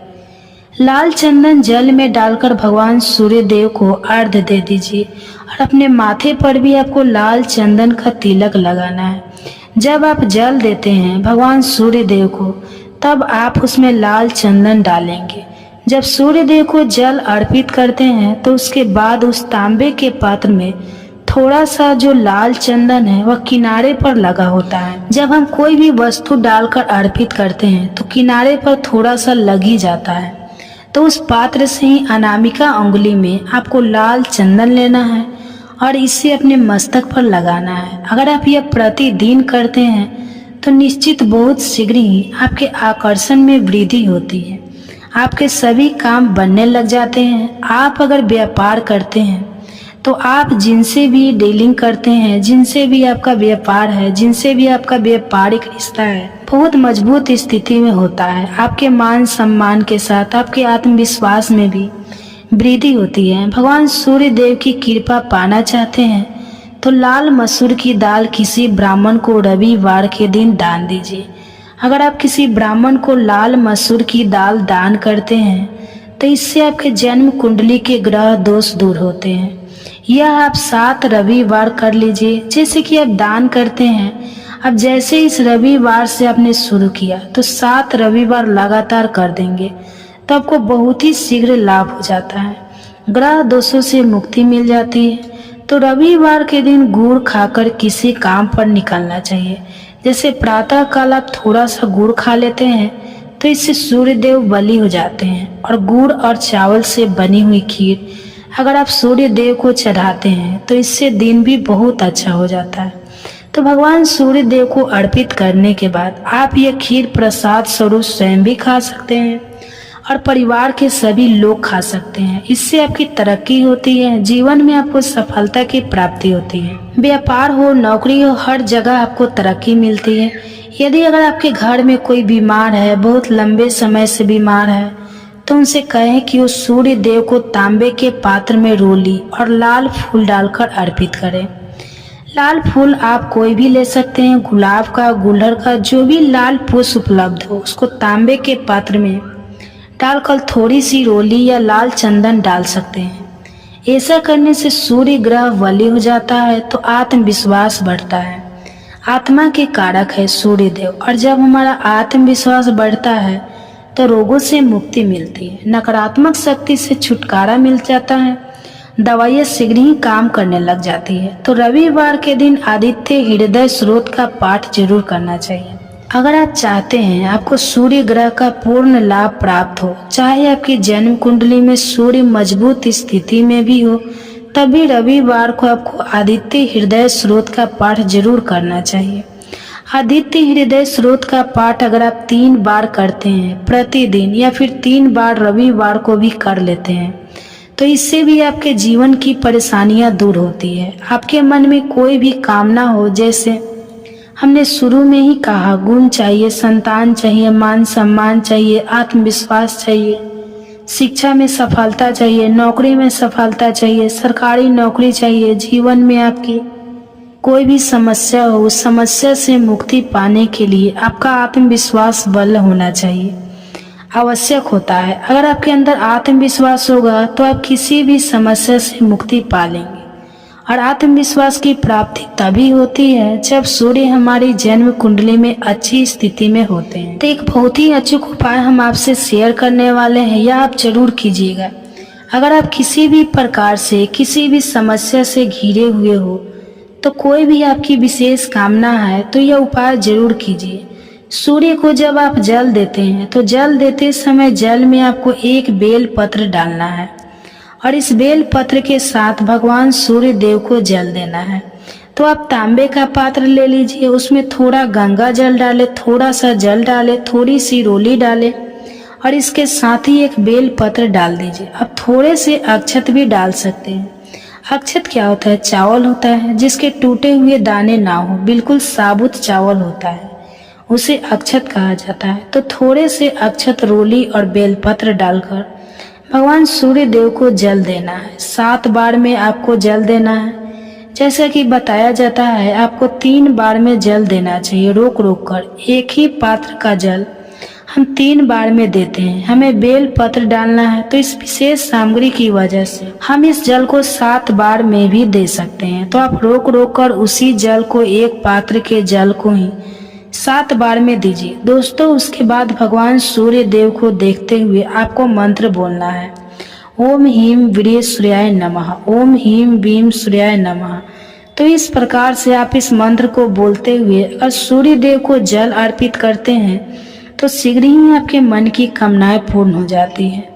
आपकी जो भी कामना है भगवान सूर्य देव से कहे। थोड़े समय तक आप आदित्य हृदय स्रोत का पाठ कर सकते हैं। चाहे तो आप 1 बार करें, 3 बार करें या फिर 108 बार गायत्री मंत्र का जाप कर लीजिए, या भगवान सूर्य देव का कोई भी एक मंत्र जिसका आप 108 बार जाप कर सकते हैं। जरूर इस प्रयोग को करने के बाद कीजिए, इससे आपकी कामना बहुत शीघ्र पूर्ण हो जाती है। तो दोस्तों, आज की वीडियो में हमने सूर्य को मजबूत करने का उपाय बताया। तो सूर्य को मजबूत करना बहुत आवश्यक है। सूर्य आत्मा के कारक है और जब से जरूरी है कि आत्मविश्वास का बली होना। अगर हम जीवन में किसी भी प्रकार की सफलता पाना चाहते हैं तो बहुत जरूरी है कि आप सूर्य देव की आराधना कीजिए, प्रतिदिन कीजिए और रविवार के दिन विशेष रूप से कीजिए। सच्ची श्रद्धा से कमेंट बॉक्स में लिखे जय सूर्य देवाय नमः। तो दोस्तों, बजरंगबली की कृपा से जीवन में चारों दिशाओं से खींचा हुआ धन चलाएगा। दोस्तों, खुशियाँ आपके घर का जो पता भूल गई है, तो आज का ये उपाय आपको जरूर सुख देगा। तो दोस्तों, 15 दिनों के भीतर आप खुशी से दिल खोलकर हंसेंगे। तो आज की इस वीडियो में हमने कपूर के और लौंग का 12 उपाय बताए हैं, जो पूज्य गुरुजी प्रदीप जी मिश्रा अपने कथाओं में अक्सर बताते रहते हैं। तो आज की इस वीडियो में आपको 12 उपाय जानने को मिलेंगे और हर उपाय एक से बढ़कर एक है। बस कपूर का एक सा टुकड़ा आपको अपने घर में सही जगह पर रखना है कि जिससे आपके घर में खुशियाँ ही खुशियाँ आए। तो दोस्तों, यह उपाय थोड़ा सा तरीके से करना है और एक सही टाइम पर करना है। कैसे करना है वह सब जानकारी आपको इस वीडियो में मिल जाएंगे। तो हम सभी जानते हैं कि हर व्यक्ति दुनिया का, चाहे जो भी इंसान हो, जहाँ भी रहता हो, सबके घर में कुछ न कुछ तरह की समस्याएं है। किसी के घर में कुछ है तो किसी के घर में कुछ है, चाहे वह बीमारी हो, धन की कमी हो, व्यापार नहीं चल रहा हो, कला होता है तो सुख समृद्धि में कमी आ गई, बच्चे की पढ़ाई अच्छी नहीं चल रही है। तो हर परेशानी का उपाय आपको इसी एक वीडियो में बताएंगे। तो आपसे कि इस वीडियो को पूरा देखिएगा और जो आपके दोस्त हो, जो आपके फैमिली मेम्बर्स हो, उनको भी इसे शेयर करिएगा, क्योंकि उनको भी लाभ मिले और पुण्य मिले। तो एक बहुत अच्छी बात है, तो आपसे रिक्वेस्ट है कि इस वीडियो को पूरा देखिएगा और अगर चैनल पर नए हैं तो चैनल को ज़रूर सब्सक्राइब कर लीजिएगा। और वीडियो में अगर आपके काम की जानकारी लगे, वीडियो पसंद आए तो एक लाइक कर दीजिएगा। तो चलिए जानते हैं कपूर के चमत्कारी उपाय के बारे में। तो इस वीडियो में आपको कपूर के कुल 12 उपाय हम सभी जानते हैं कि कपूर एक उड़ने वाला पदार्थ है। अगर खुले में आप इसको रख देंगे तो वो उड़ जाएगा। और अक्सर हम पूजा में आरती के बाद, आरती के समय इसको उपाय करते हैं घर की दरिद्रता मिटाने के लिए और घर में सुख, शांति और समृद्धि लाने के लिए हम इसका उपाय करते हैं। इसे जलाने के वातावरण में एक अच्छा सुगंध फैल जाता है और घर की नेगेटिव एनर्जी दूर हो जाती है और हमारे मन को शांति मिलती है। संस्कृत में इसे कर्पूर, हिंदी में कपूर और अंग्रेजी में कैफर कहते हैं। जो पहला जो है, आपके घर में लड़ाई झगड़ा बहुत ज़्यादा होता है, छोटी छोटी बातों पर ही गाली गलौज होने लगता है, परिवार रिश्ते भूल जाता है कि कौन बड़ा है कौन छोटा है। तो इसके लिए आपको क्या करना है, आपको एक कपूर का टुकड़ा लेना है। एक पीस कपूर ले लीजिए। मार्केट में आपको 3 तरह के कपूर मिलते हैं, पहला गोलाकार का, दूसरा चौकोर का और तीसरा भीम। तो सैनिक कपूर मिलता है जिसे हम ढीला कपूर या देसी कपूर भी कहते हैं। तो आप कोई भी कपूर ले लीजिए, उसको 4 भाग में बांट दीजिए। एक कपूर के आपको 4 टुकड़े करने हैं। ज़रूरी नहीं कि आपका टुकड़ा बराबर बराबर भाग में टूटे, क्योंकि दोस्तों थोड़ा 19-20 भी हो तो कोई बात नहीं है, 4 भाग में होना चाहिए बस। अब आपका एक कपूर का पीस 4 भाग में बट गया। अब क्या करना है, जब भी आपके घर में लड़ाई झगड़ा हो, अगर आपके साथ होती है या आपके घर के किसी फैमिली मेम्बर के साथ होती है, तो आपको क्या करना है, जिस भी घर में लड़ाई हो, जिस भी कमरे में लड़ाई हो, अक्सर या अगर हॉल में हो, तो उस 4 टुकड़ों को क्या करना है, जैसे कि समझिए कि आपके बेडरूम में लड़ाई हो रही है, तो आपको क्या करना, चारों टुकड़ों को लड़ाई हो रही है तो हो जाने दीजिए, आप शांत रहिए। चाहे कोई भी पक्ष गलत हो या सही हो, आप शांत रहिए। आपको आगे आने वाले 2 स्टेप आपको आगे सोच के चलना है जो आपको बोलना वाला है, तो बोल लेने दीजिए। गाली गलौज जरा दे दीजिए, आप शांत रहिए, बस 2 मिनट सह लीजिए, झगड़ा समाप्त हो गया। अब आप कपूर के टुकड़े करिए, चारों टुकड़े को जिस घर में लड़ाई हुई उस घर के चारों कोने में छोटे छोटे टुकड़े, इतने छोटे छोटे हैं आपको वह देखेंगे, मतलब बहुत छोटे हो जाएंगे टुकड़े, आपके चारों ओर में रख दीजिए। ठीक है, तो आपने रख दिया इसको। अब आपको यह देखने में बिल्कुल ही बेकार सा लगेगा कि भाई यह कपूर का टुकड़ा 4 हमने कर दी, यह हमारे घर के झगड़े कैसे रोक सकता है। पर कहते हैं ना कि देखने में बस एक कपूर के 4 टुकड़े कर देने से हमारे घर का कलह शांत हो सकता है, लड़ाई रुक सकती है। और यह एक बहुत ही असर उपाय है। यह उपाय बहुत ही तेज़ी से काम करता है। जब भी आपके घर पर लड़ाई झगड़ा होगा ना, तो आपको बस यही काम करना है। कुछ ही दिनों में आपके घर का माहौल बिल्कुल शांत हो जाएगा। घर चारों कोनों का एक एक टुकड़ा रख देना है।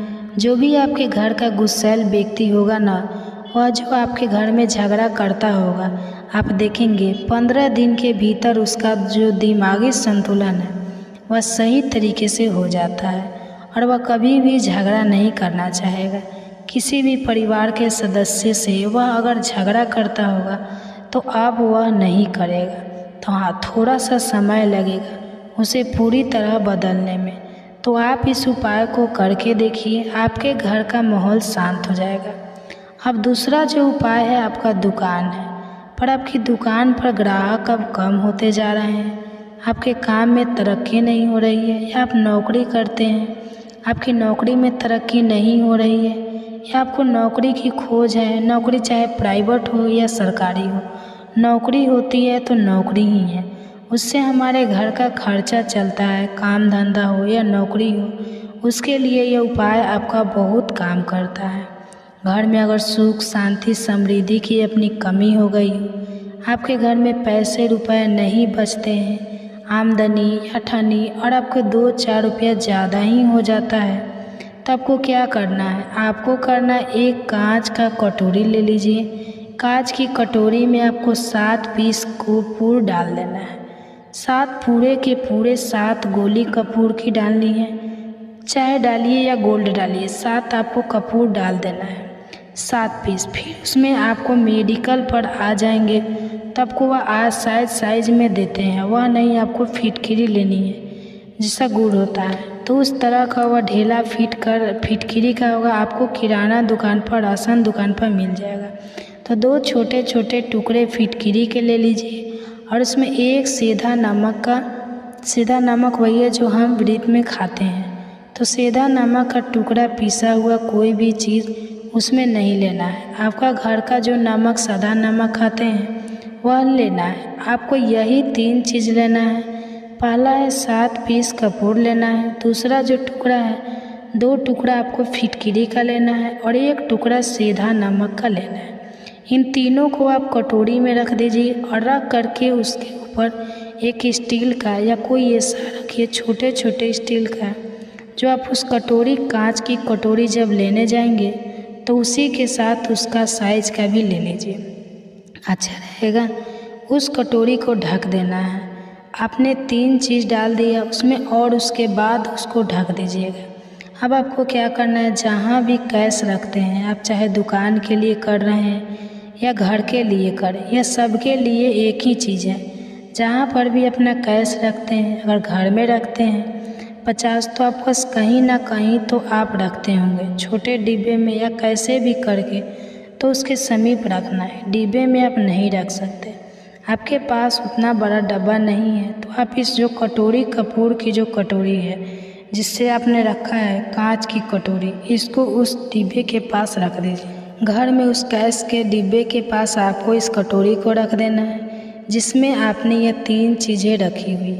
उसके बाद आपको क्या करना है, अगर आप इसको दुकान के लिए यूज करना चाहते हैं, दुकान में आप अपनी तरक्की चाहते हैं, आपके धन का कैश फ्लो आपका बढ़ता रहे, दुकान में ग्राहक आते हैं, तो आपको जो गल्ला है जहाँ आपका कैश बैंक है तो उसके अगल बगल में कहीं अगर स्पेस है तो आप इसको वहाँ रख दीजिए। ढका हुआ है, अगर खुले में रखेंगे, अगर उसका नहीं ढक्कन लगाएंगे तो कपूर क्या होता है वह बहुत जल्दी उड़ जाता है। खुले में रहा तो ऐसे में आपको किसी भी स्टील का, आप इसको चाहे तो, आपका गला बड़ा है, कैश बॉक्स बड़ा है, तो आप इसको कैश बॉक्स के अंदर भी रख सकते हैं। यह धन को खींचने का काम करता है, एक मैग्नेट है जो धन को अपने तरफ में खींचता है।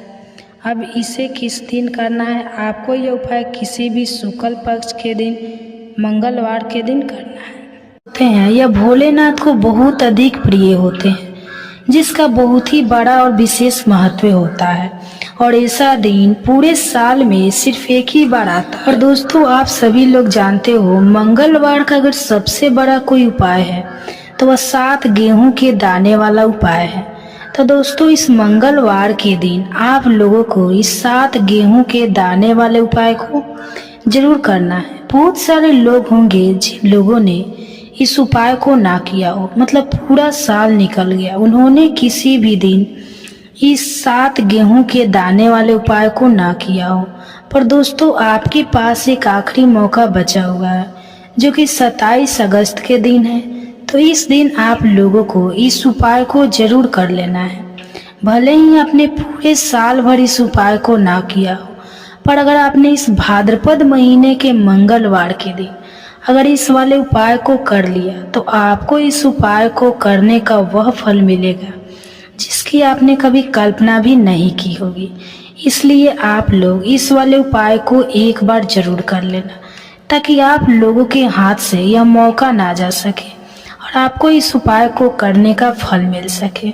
तो दोस्तों, यह उपाय पंडित जी ने अपनी अभी की ही शिव महापुराण की कथा में बताया है, जिस उपाय को आज हम आपको बहुत अच्छे से समझाने वाले हैं।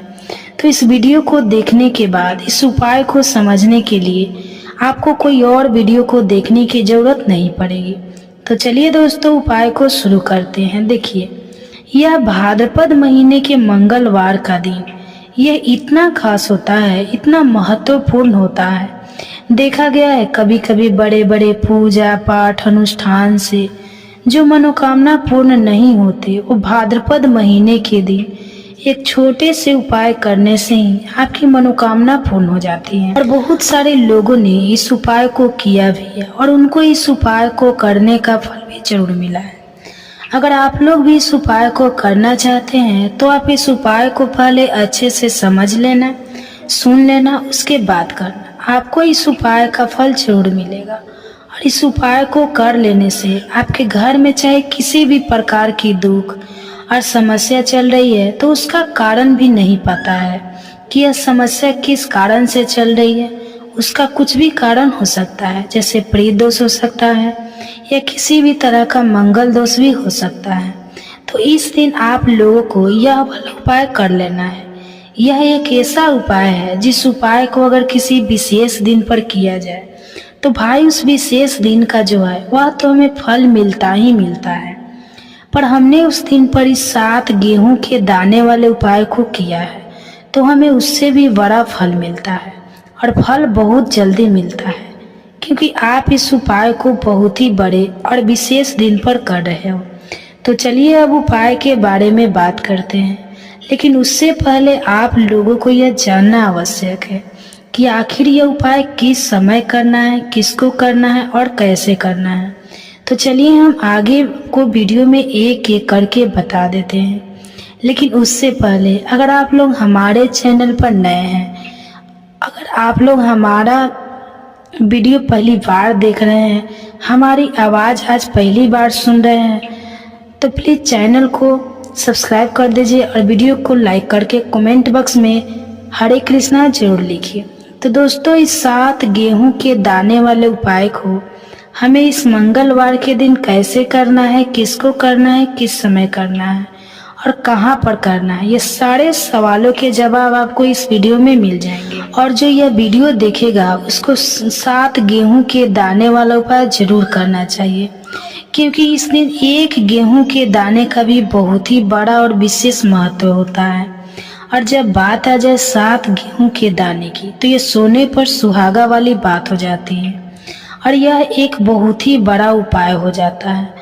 तो इस गोगा नवमी का तो अब दोस्तों इस 7 गेहूं के दाने वाले उपाय को आखिर करना किसको है, सबसे पहले हम लोग वह बात जान लेते हैं।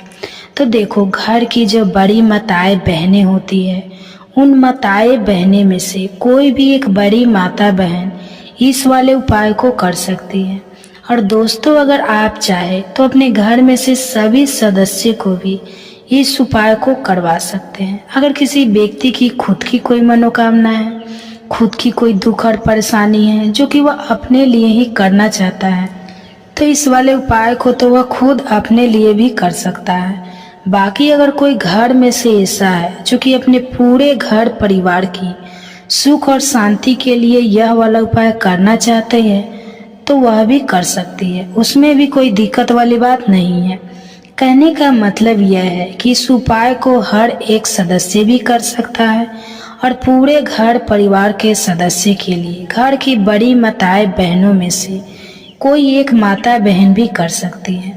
माताएं बहनें अगर घर में उपस्थित ना हो या वह यह वाला उपाय ना कर पा रही हो तो फिर घर का कोई बड़ा सदस्य भी इस 7 गेहूं के दाने वाले उपाय को कर सकता है, चाहे फिर वह पुरुष ही क्यों ना हो, उसमें कोई भी दिक्कत वाली बात नहीं है।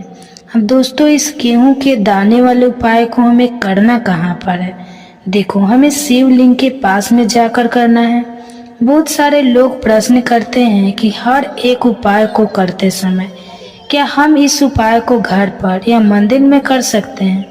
तो देखो, इस वाले उपाय को आप मंदिर में करोगे तो अच्छा रहेगा, घर पर नहीं करना है इस वाले उपाय को। उसके बाद में दोस्तों जो अगला प्रश्न निकल कर आता है वो यह आता है कि इस उपाय को लेकर कि आखिर इस उपाय को हमें किस समय करना है, सुबह के समय करना है कि शाम के समय करना है।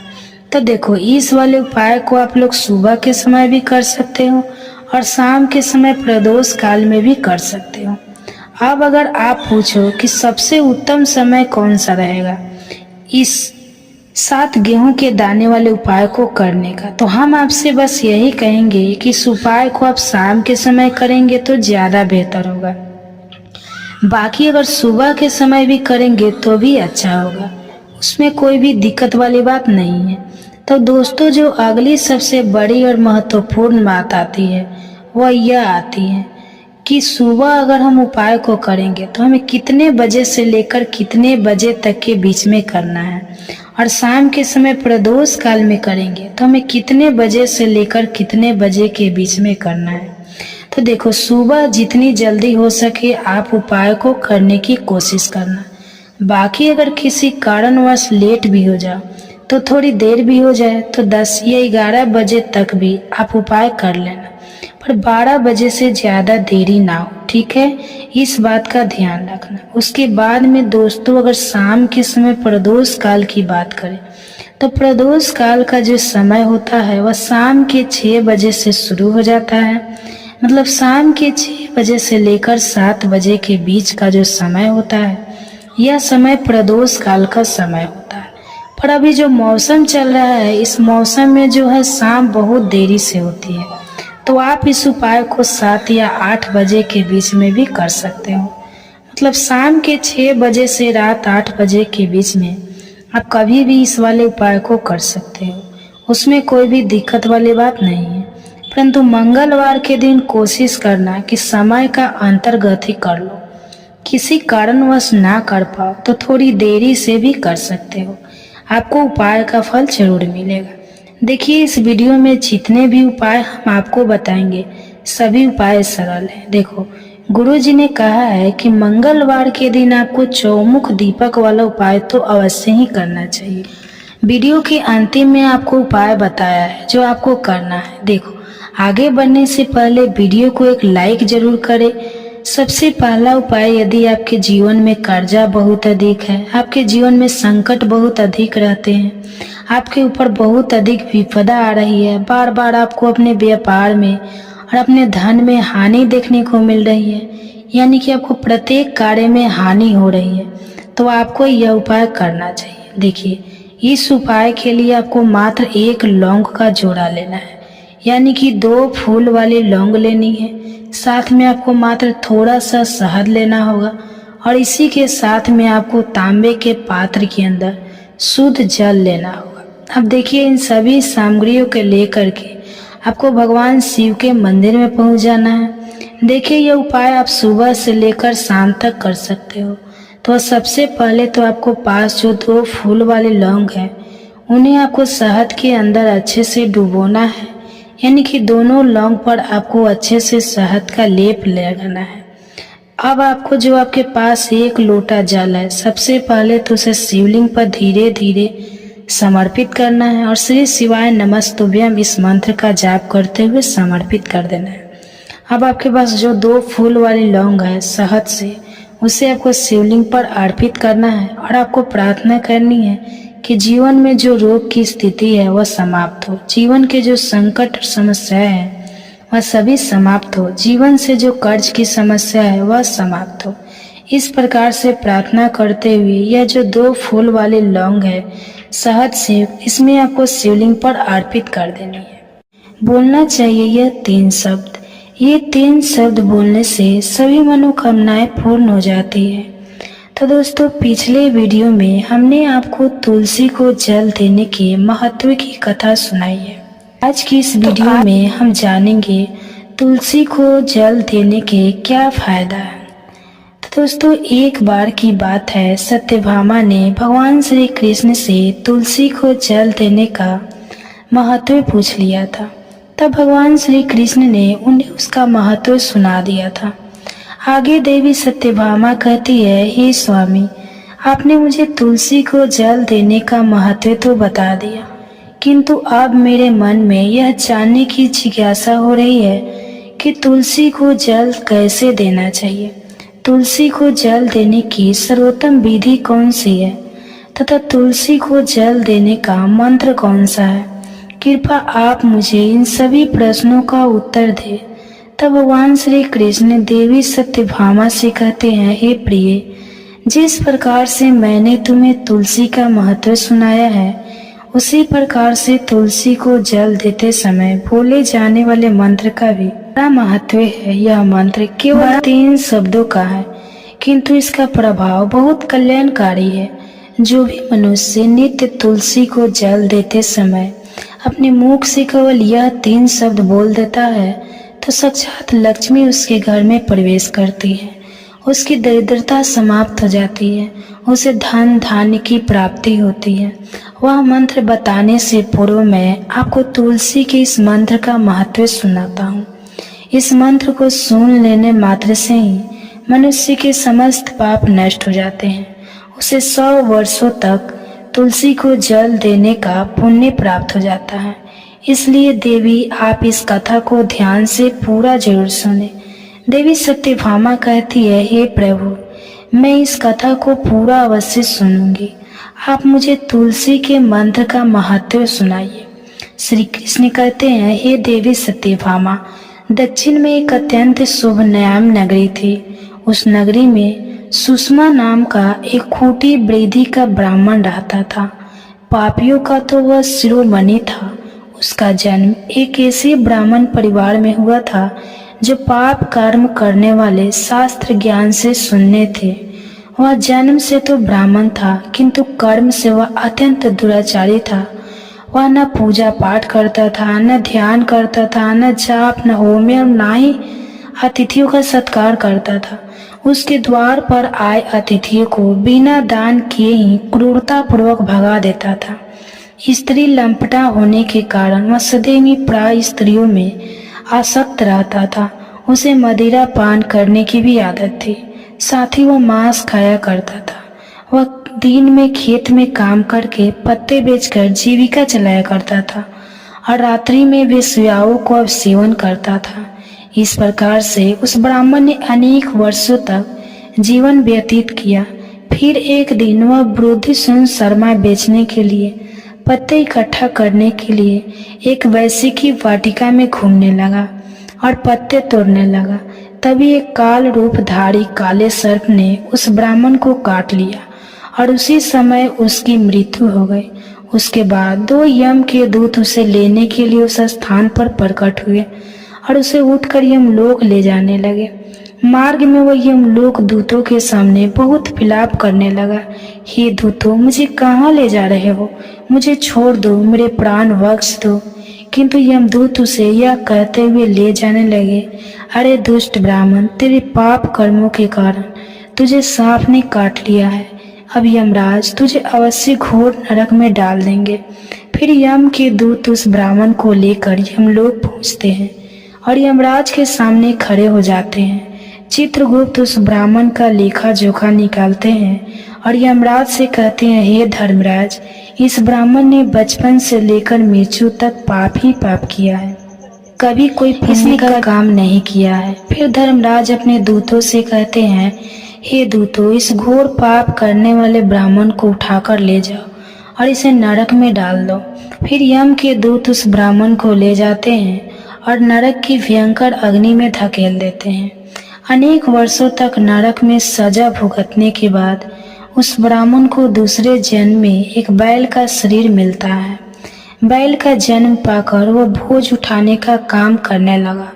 उसका मालिक उसे दिन रात काम करवाने लगा। फिर जब उस बैल की शक्ति कम हुई तो उसके मालिक ने उसे एक लड़े आदमी को बेच दिया। उस लंगड़े आदमी ने उस बैल को खुद का बोझ उठाने के लिए उपयोग किया और उसकी पीठ पर बैठकर घूमा करता था। इस प्रकार से उस बैल ने 8 वर्ष तक उस लंगड़े आदमी का बोझ उठाया। फिर एक दिन वह लंगड़ा आदमी उस बैल की पीठ पर बैठकर किसी ऊंचे पर्वत पर जाने लगता है। उस पर्वत पर बहुत देर तक चढ़ने के कारण वह बैल बहुत थक गया। उसकी शक्ति क्षीण हो गई और कुछ समय बाद वह बैल बहुत जोर से मूर्छित होकर जमीन पर गिर पड़ा और अंतिम सांस लेने लगा।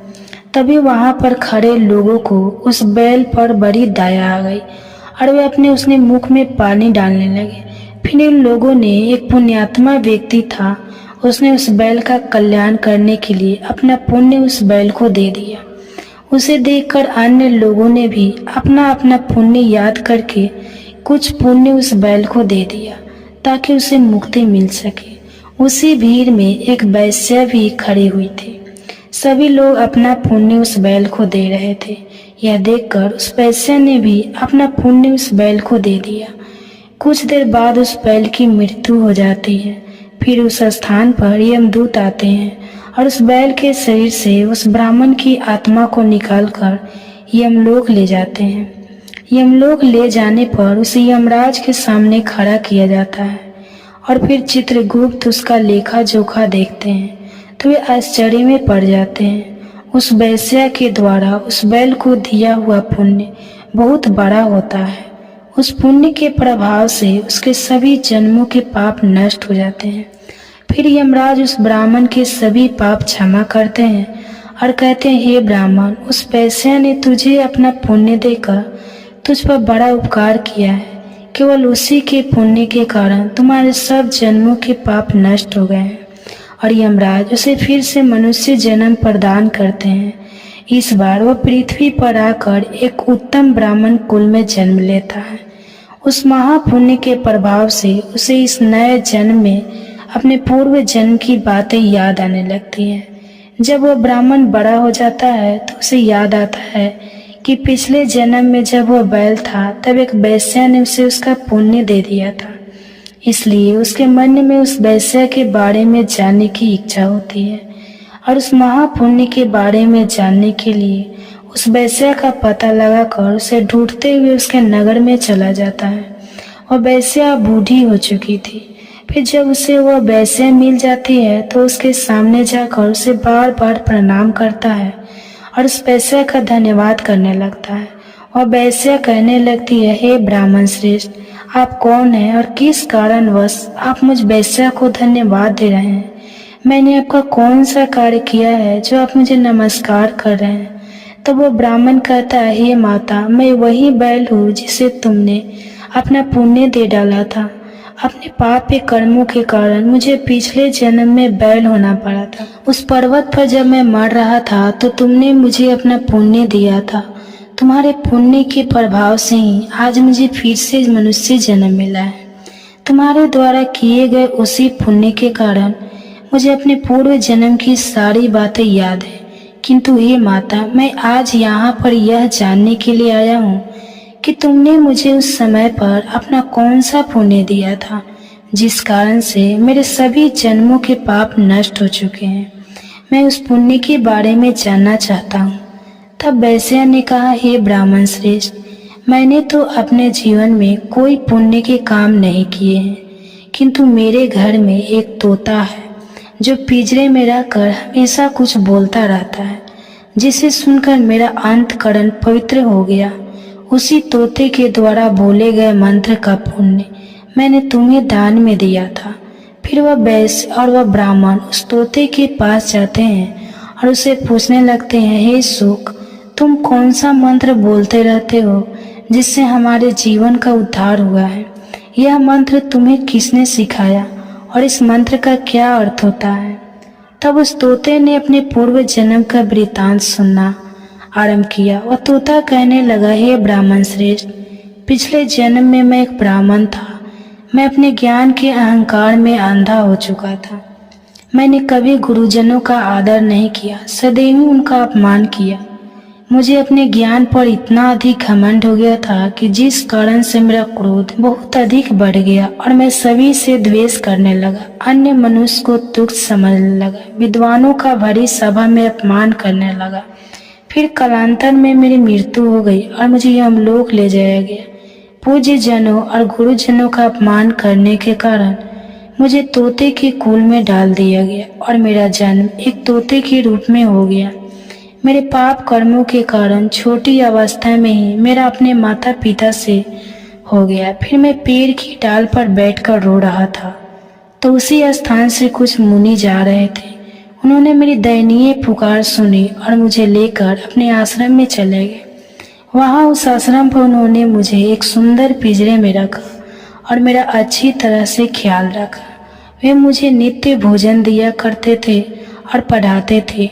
उस स्थान पर वे रस मुनि, उनकी स्त्रियां और बालक सभी नित्य तुलसी के पौधे को जल देते थे और उसके सामने एक मंत्र का जाप करते थे। उन्हीं के मुख बार बार उस मंत्र को सुनकर मैंने उसे रट लिया और तभी से मैं इस मंत्र को जान गया हूँ और वही मंत्र मैं दिन रात बोलता हूँ। उस मंत्र के प्रभाव से मेरी कभी मृत्यु नहीं हुई और मेरी आयु 100 वर्ष की हो गई है और मैं इतने वर्षों तक जीवित रहा। इसी बीच एक रात को एक चोर उस स्थान पर आ गया और उसने मुझे वहां से चुरा लिया और फिर इस वेश्या ने मुझे उस चोर से खरीद लिया। इस वेश्या के घर पर आने के बाद भी मैं उस मंत्र को बोलता रहता था, जिसे सुनकर इस वेश्या का मन भी पवित्र हो गया और वेश्या का काम छोड़कर भगवान विष्णु की भक्ति करने लगे।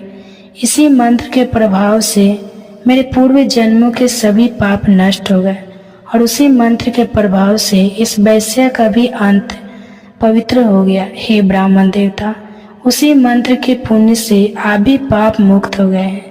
इस प्रकार से तोते ने उस ब्राह्मण को और उस वैश्या को सारा वृतांत सुना दिया, जिसे सुनकर वह ब्राह्मण और वैश्या दोनों ही अत्यंत प्रसन्न हुए और फिर वे दोनों ही नित्य तुलसी को जल देकर उस मंत्र का जाप करने लगे। फिर वह वैश्या और वह ब्राह्मण तीनों उस मंत्र के प्रभाव से दिव्य विमानों में बैठकर विष्णु लोक को चले गए।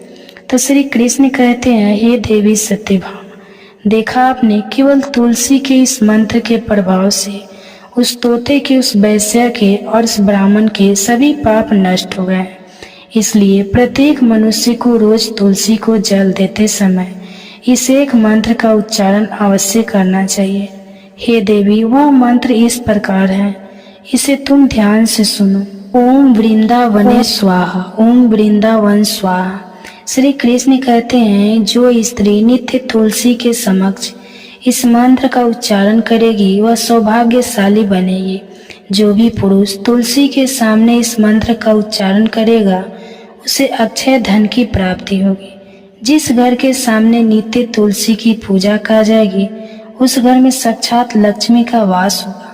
तुलसी का यह मंत्र आज अल्पतर है, यह समस्त फलों को प्रदान करने वाला है। अतः जो भी तुलसी के सामने इस मंत्र का उच्चारण करेगा उसे संपूर्ण सिद्धियां प्राप्त होगी। स्त्रियों को सदैव स्नान करके अपने बाल बांधकर मांग में सिंदूर भरकर नित्य तुलसी को जल देना चाहिए और इस मंत्र का उच्चारण करना चाहिए। रोज तुलसी के पौधे की परिक्रमा करनी चाहिए, इससे सभी दोष नष्ट हो जाते हैं। नित्य शाम के समय तुलसी के पास दीपक जलाना चाहिए और तुलसी के पास बैठकर भगवान विष्णु की आराधना करनी चाहिए। तुलसी के पास दीपक जलाने से मनुष्य को धन धान की प्राप्ति होती है।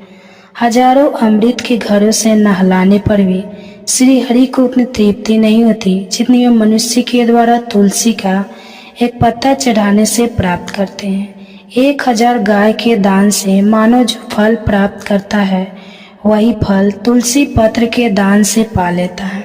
जो मृत्यु के समय अपने मुख में तुलसी पत्र का जल पी लेता है वह संपूर्ण पापों से मुक्त होकर श्री कृष्ण के धाम जाता है।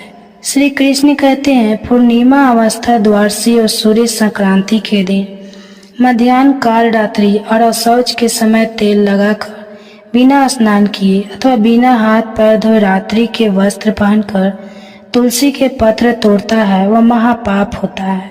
श्राद्ध, व्रत, दान, प्रतिष्ठा तथा देव पूजा के लिए तोड़े हुए तुलसी पत्र बासी होने पर भी 3 रात्रि तक पवित्र ही रहते हैं। तुलसी का एक एक पत्ता ना तोड़कर पत्तियों के साथ अग्र भाग को तोड़ना चाहिए।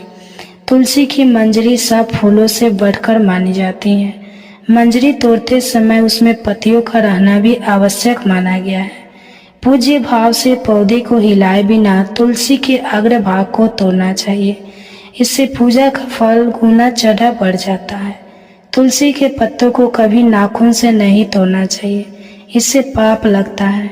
रात्रि के तुलसी के पौधे को स्पर्श ना करें अथवा उसके पत्ते ना तोड़े, ऐसा करना अशुभ माना गया है। रात्रि में तुलसी का पौधा निद्रा अवस्था में होता है, ऐसे में पत्ते तोड़ने पर पाप ही लगता है। गुरुवार के दिन तुलसी के पौधे में थोड़ा सा कच्चा दूध अर्पित करें। दूध चढ़ाते समय ओम नमो भगवते वसुदेवाय नमः इस मंत्र का जाप अवश्य करना चाहिए। तुलसी के पौधे के पास शालिग्राम रखें और उस पर तेल चढ़ाए। पूजा में तुलसी और शालिग्राम को दूध में भीगी हल्दी का तिलक अवश्य करें। शालिग्राम पर तुलसी पत्र रखकर चंदन लगाना चाहिए। अगर कोई महिला मासिक धर्म से है तो वह तुलसी की पूजा ना करे। मासिक धर्म के दौरान तुलसी को स्पर्श करने से घोर पाप लगता है, इससे स्त्री की दुर्गति होती है। तो दोस्तों, इस प्रकार से भगवान श्री कृष्ण ने देवी सत्यभामा को तुलसी को जल देने के मंत्र का महत्व सुनाया है। यह कथा आपको कैसी लगी कमेंट करके अवश्य बताएं। अगर यह कथा अच्छी लगी तो वीडियो को लाइक करें और कमेंट बॉक्स में जय श्री कृष्ण जरूर लिखें। बताया हुआ है। तो दोस्तों, इस उपाय को आपको कैसे करना है, कब करना है, कहाँ पर करना है और उपाय को करते समय आपको किन किन बातों का ध्यान रखना है, यह सारी जानकारी हम आपको इस वीडियो में देंगे। तो चलिए दोस्तों, उपाय को शुरू करते हैं। देखिए, यह दिन इतना खास होता है, इतना महत्वपूर्ण होता है। देखा गया है कभी कभी बड़े बड़े पूजा पाठ अनुष्ठान से जो मनोकामना पूर्ण नहीं होती है, वह सोमवार कृष्ण जन्माष्टमी के दिन एक छोटे से उपाय करने से ही आपकी मनोकामना पूर्ण हो जाती है। और बहुत सारे लोगों ने इस उपाय को किया भी है और उनको इस उपाय को करने का फल भी जरूर मिला है। अगर आप लोग भी इस उपाय को 26 अगस्त 2024 के दिन यहाँ पर सोमवार कृष्ण जन्माष्टमी के दिन करना चाहते हैं तो आप इस उपाय को पहले अच्छे से समझ लेना, सुन लेना, उसके बाद करना। आपको इस उपाय का फल जरूर मिलेगा। और इस उपाय को करने से आपके घर में चाहे किसी भी प्रकार की दुख और समस्या चल रही है तो आपको उसका कारण भी नहीं पता है कि समस्या किस कारण से चल रही है। उसका कुछ भी कारण हो सकता है, जैसे प्रीत दोष हो सकता है या किसी भी तरह का मंगल दोष भी हो सकता है और भी बहुत तरह के दोष होते हैं, कुछ भी हो सकता है। पर आपको इस उपाय को करने के लिए अपने दोष को पता लगाने की भी ज़रूरत नहीं, क्योंकि 26 अगस्त 2024 के दिन यहाँ पर सोमवार जन्माष्टमी के दिन इस एक चुटकी हल्दी वाला उपाय को आप लोगों को कर लेना है। दोस्तों, अब हम समझते हैं इस वाले उपाय को हमें करना किस समय है। तो सबसे पहली बात दोस्तों, हम समझते हैं कि हल्दी वाला उपाय करना किसको है। तो देखिए, यहाँ पर सीधी सी बात है कि हल्दी वाला उपाय जो है यह किस लिए किया जा रहा है। यह मनोकामना को पूर्ण करने के लिए किया जा रहा है। यह आपके जीवन में जो दुख और परेशानियाँ हैं उनको दूर करने के लिए किया जा रहा है। यह आपका कोई बड़ा काम है जो कि नहीं हो पा रहा है, आप उसके लिए इस उपाय को कर सकते हो। तो सीधी सी बात यह है कि आप अपनी किसी भी मनोकामना के लिए इस वाले उपाय को कर सकते हो। तो यह उपाय वह व्यक्ति कर सकता है जिस व्यक्ति को अपनी किसी भी प्रकार की मनोकामना भगवान शिव जी से पूर्ण करवानी हो। और अगर कोई भी माताएं बहनें जो है अपने घर की सुख और शांति के लिए, घर में धन समृद्धि को बढ़ाने के लिए यह वाला उपाय करना चाहती हैं, तो घर की जो बड़ी माताएं बहनें होगी वह इस हल्दी वाले उपाय को विशेष रूप से करें, क्योंकि माताएं बहनें घर की लक्ष्मी होती है। और जब घर की लक्ष्मी कोई विशेष उपाय करती है तो उसका फल ही बहुत जल्दी मिल जाता है और बहुत बड़ा होकर मिलता है। अन्यथा इस उपाय को कोई भी व्यक्ति कर सकता है, चाहे वह बड़ा हो, चाहे वह छोटा हो, चाहे वह बच्चा हो। जिस व्यक्ति को यह हल्दी वाला उपाय समझ आ गया वह व्यक्ति इस हल्दी वाला उपाय को जन्माष्टमी के दिन जरूर करे, क्योंकि उसको इस उपाय का फल बहुत ही जल्दी मिल जाएगा। क्योंकि 26 अगस्त 2024 के दिन यहाँ पर सोमवार कृष्ण जन्माष्टमी के दिन भगवान शिव और विष्णु भगवान जी और भगवान कृष्ण जी बहुत आसानी से प्रसन्न हो जाते हैं। तो आइए अब हम समझते हैं कि इस हल्दी वाला उपाय को आपको करना कैसे है और इस उपाय को करने का जो समय है वह क्या है। तो देखिए, इस जन्माष्टमी के दिन किए जाने वाला यह एक चुटकी हल्दी वाला उपाय जो है यह मुख्य रूप से सुबह के समय होगा। आपको कोशिश यही करनी है कि सुबह के समय हम इस हल्दी वाला उपाय को कर लें। पर किसी कारणवश अगर आप सुबह इस उपाय को ना कर पाओ, आपको कहीं काम से जाना हो या किसी और काम की वजह से आप उपाय को ना कर पाओ, तो आपके पास फिर दूसरा मौका रहेगा जो कि शाम के समय का रहेगा, प्रदोष काल का रहेगा। अब प्रदोष काल का समय भी बहुत ही लोगों के मन में प्रश्न बन जाता है कि यह समय होता कब है, कितने बजे से लेकर कितने बजे यह समय होता है। ताकि हमें उपाय के लिए जो है करने का समय पता लग जाए। तो हम आपको बता दें, प्रदोष काल का जो एक समय होता है, शाम का समय वह होता है शाम के 6 बजे से लेकर शाम के 7 बजे के बीच का। इस समय के बीच में आप उपाय को करेंगे तो आपको इस उपाय का ज़रूर फल मिलेगा। तो शाम के 6 बजे से लेकर शाम के 7 बजे के बीच में आप लोग इस हल्दी वाला उपाय को कर सकते हो। तो बहुत सारे लोग यहाँ पर यह प्रश्न भी जरूर करेंगे कि हम तो नौकरी पर जाते हैं, हम अपनी ड्यूटी पर जाते हैं और आने में हमें देर हो जाती है, तो उस जगह पर हमें क्या करना चाहिए। तो देखिए, उन लोगों को भी टेंशन लेने की ज़रूरत नहीं है। अगर आप लोग इस उपाय को शाम के समय प्रदोष काल में कर रहे हो और अगर आपको आने में देरी भी हो जाती है, अगर आपको आने में 7 बज जाता है तो 7 बजे आप नहीं पहुंच पाते, तो आप 7 या रात 8 बजे तक भी अगर उपाय को करेंगे तो भी चलेगा। और अगर इससे भी थोड़ा देर हो जाती है तो भी आप उपाय को कर सकते हो, क्योंकि 26 अगस्त 2024 सोमवार अष्टमी का दिन है। यह दिन बहुत ही कम आता है पूरे साल भर में, इसलिए जब आपको मौका मिल जाए तब आप इस उपाय को ज़रूर कर लेना। कोई भी उपाय हो आप कभी भी कर सकते हो। तो जन्माष्टमी के दिन बस कोशिश करना कि समय का थोड़ा अंतर्गति कर लो, पर किसी कारणवश अगर ना कर पाओ तो फिर आप थोड़ा देरी से भी कर सकते हो, आपको उपाय का फल जरूर मिलेगा। तो देखिए, जन्माष्टमी के दिन पर विशेषकर श्री हरि विष्णु और भगवान कृष्ण का पूजन किया जाता है। अब साथ ही साथ सोमवार का दिन भी पड़ गया है, तो ऐसा समझ लीजिए आपके जीवन में धन भी आएगा, सुख भी आएगा और धन बढ़ेगा भी, और साथ ही साथ आपके जीवन के सारे संकटों को भगवान कृष्ण जी हर देंगे। तो चलिए सबसे पहले बात कर लेते हैं, सबसे पहले की जो कि कृष्ण जन्माष्टमी वाले दिन आपको विशेष कर करना है। और इस उपाय को करने से आपकी कोई भी ऐसी इच्छाएं, कोई भी विश जो अभी तक अधूरी है, पूरी नहीं हो रही है, तो आपकी बड़ी से बड़ी विश और मनोकामना भी पूरी हो जाती है जब आप कृष्ण जन्माष्टमी वाले दिन इस पहले उपाय को कर लेते हैं। तो देखिए, आप सभी जानते हैं कि श्री हरि विष्णु और कृष्ण जी जो है उन्हें तुलसी दल सबसे प्रिय है, क्योंकि तुलसी माता के श्री कृष्ण जी अधूरे हैं और बिना तुलसी के पत्तों के श्री कृष्ण का भोग अधूरा है। अब श्री कृष्ण को प्रसन्न करके आप अपनी मनोकामना को पूरा कर सकते हैं, क्योंकि श्री कृष्ण अगर प्रसन्न हो गए तो आपकी कोई भी विश और इच्छा, मनोकामना अधूरी नहीं रहेगी।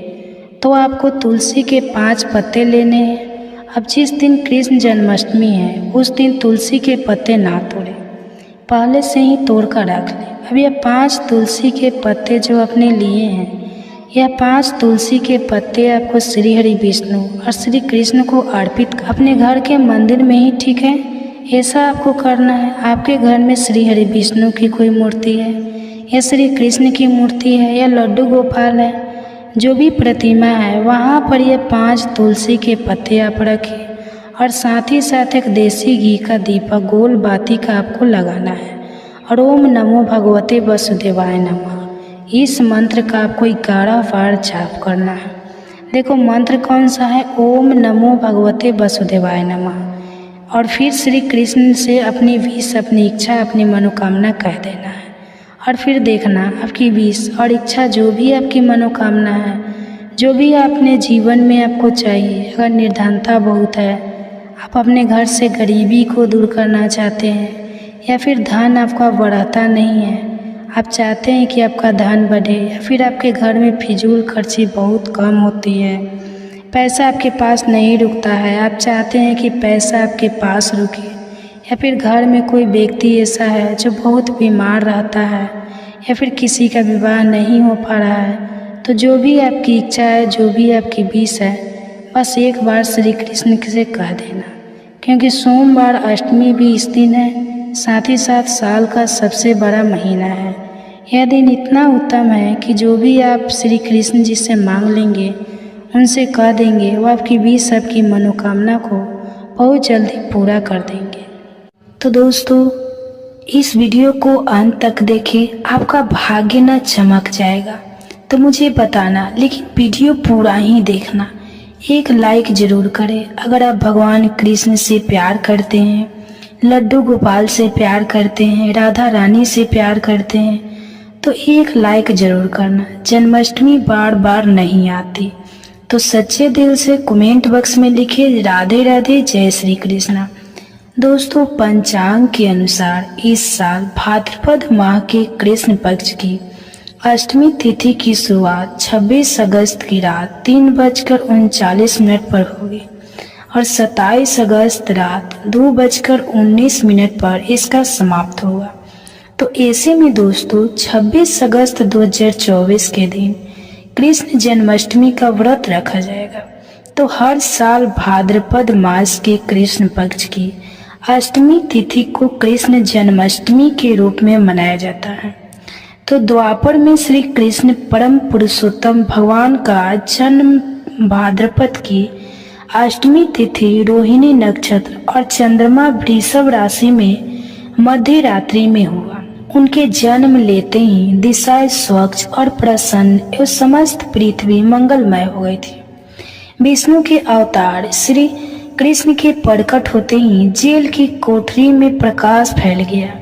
कृष्ण के प्राकट्य से स्वर्ग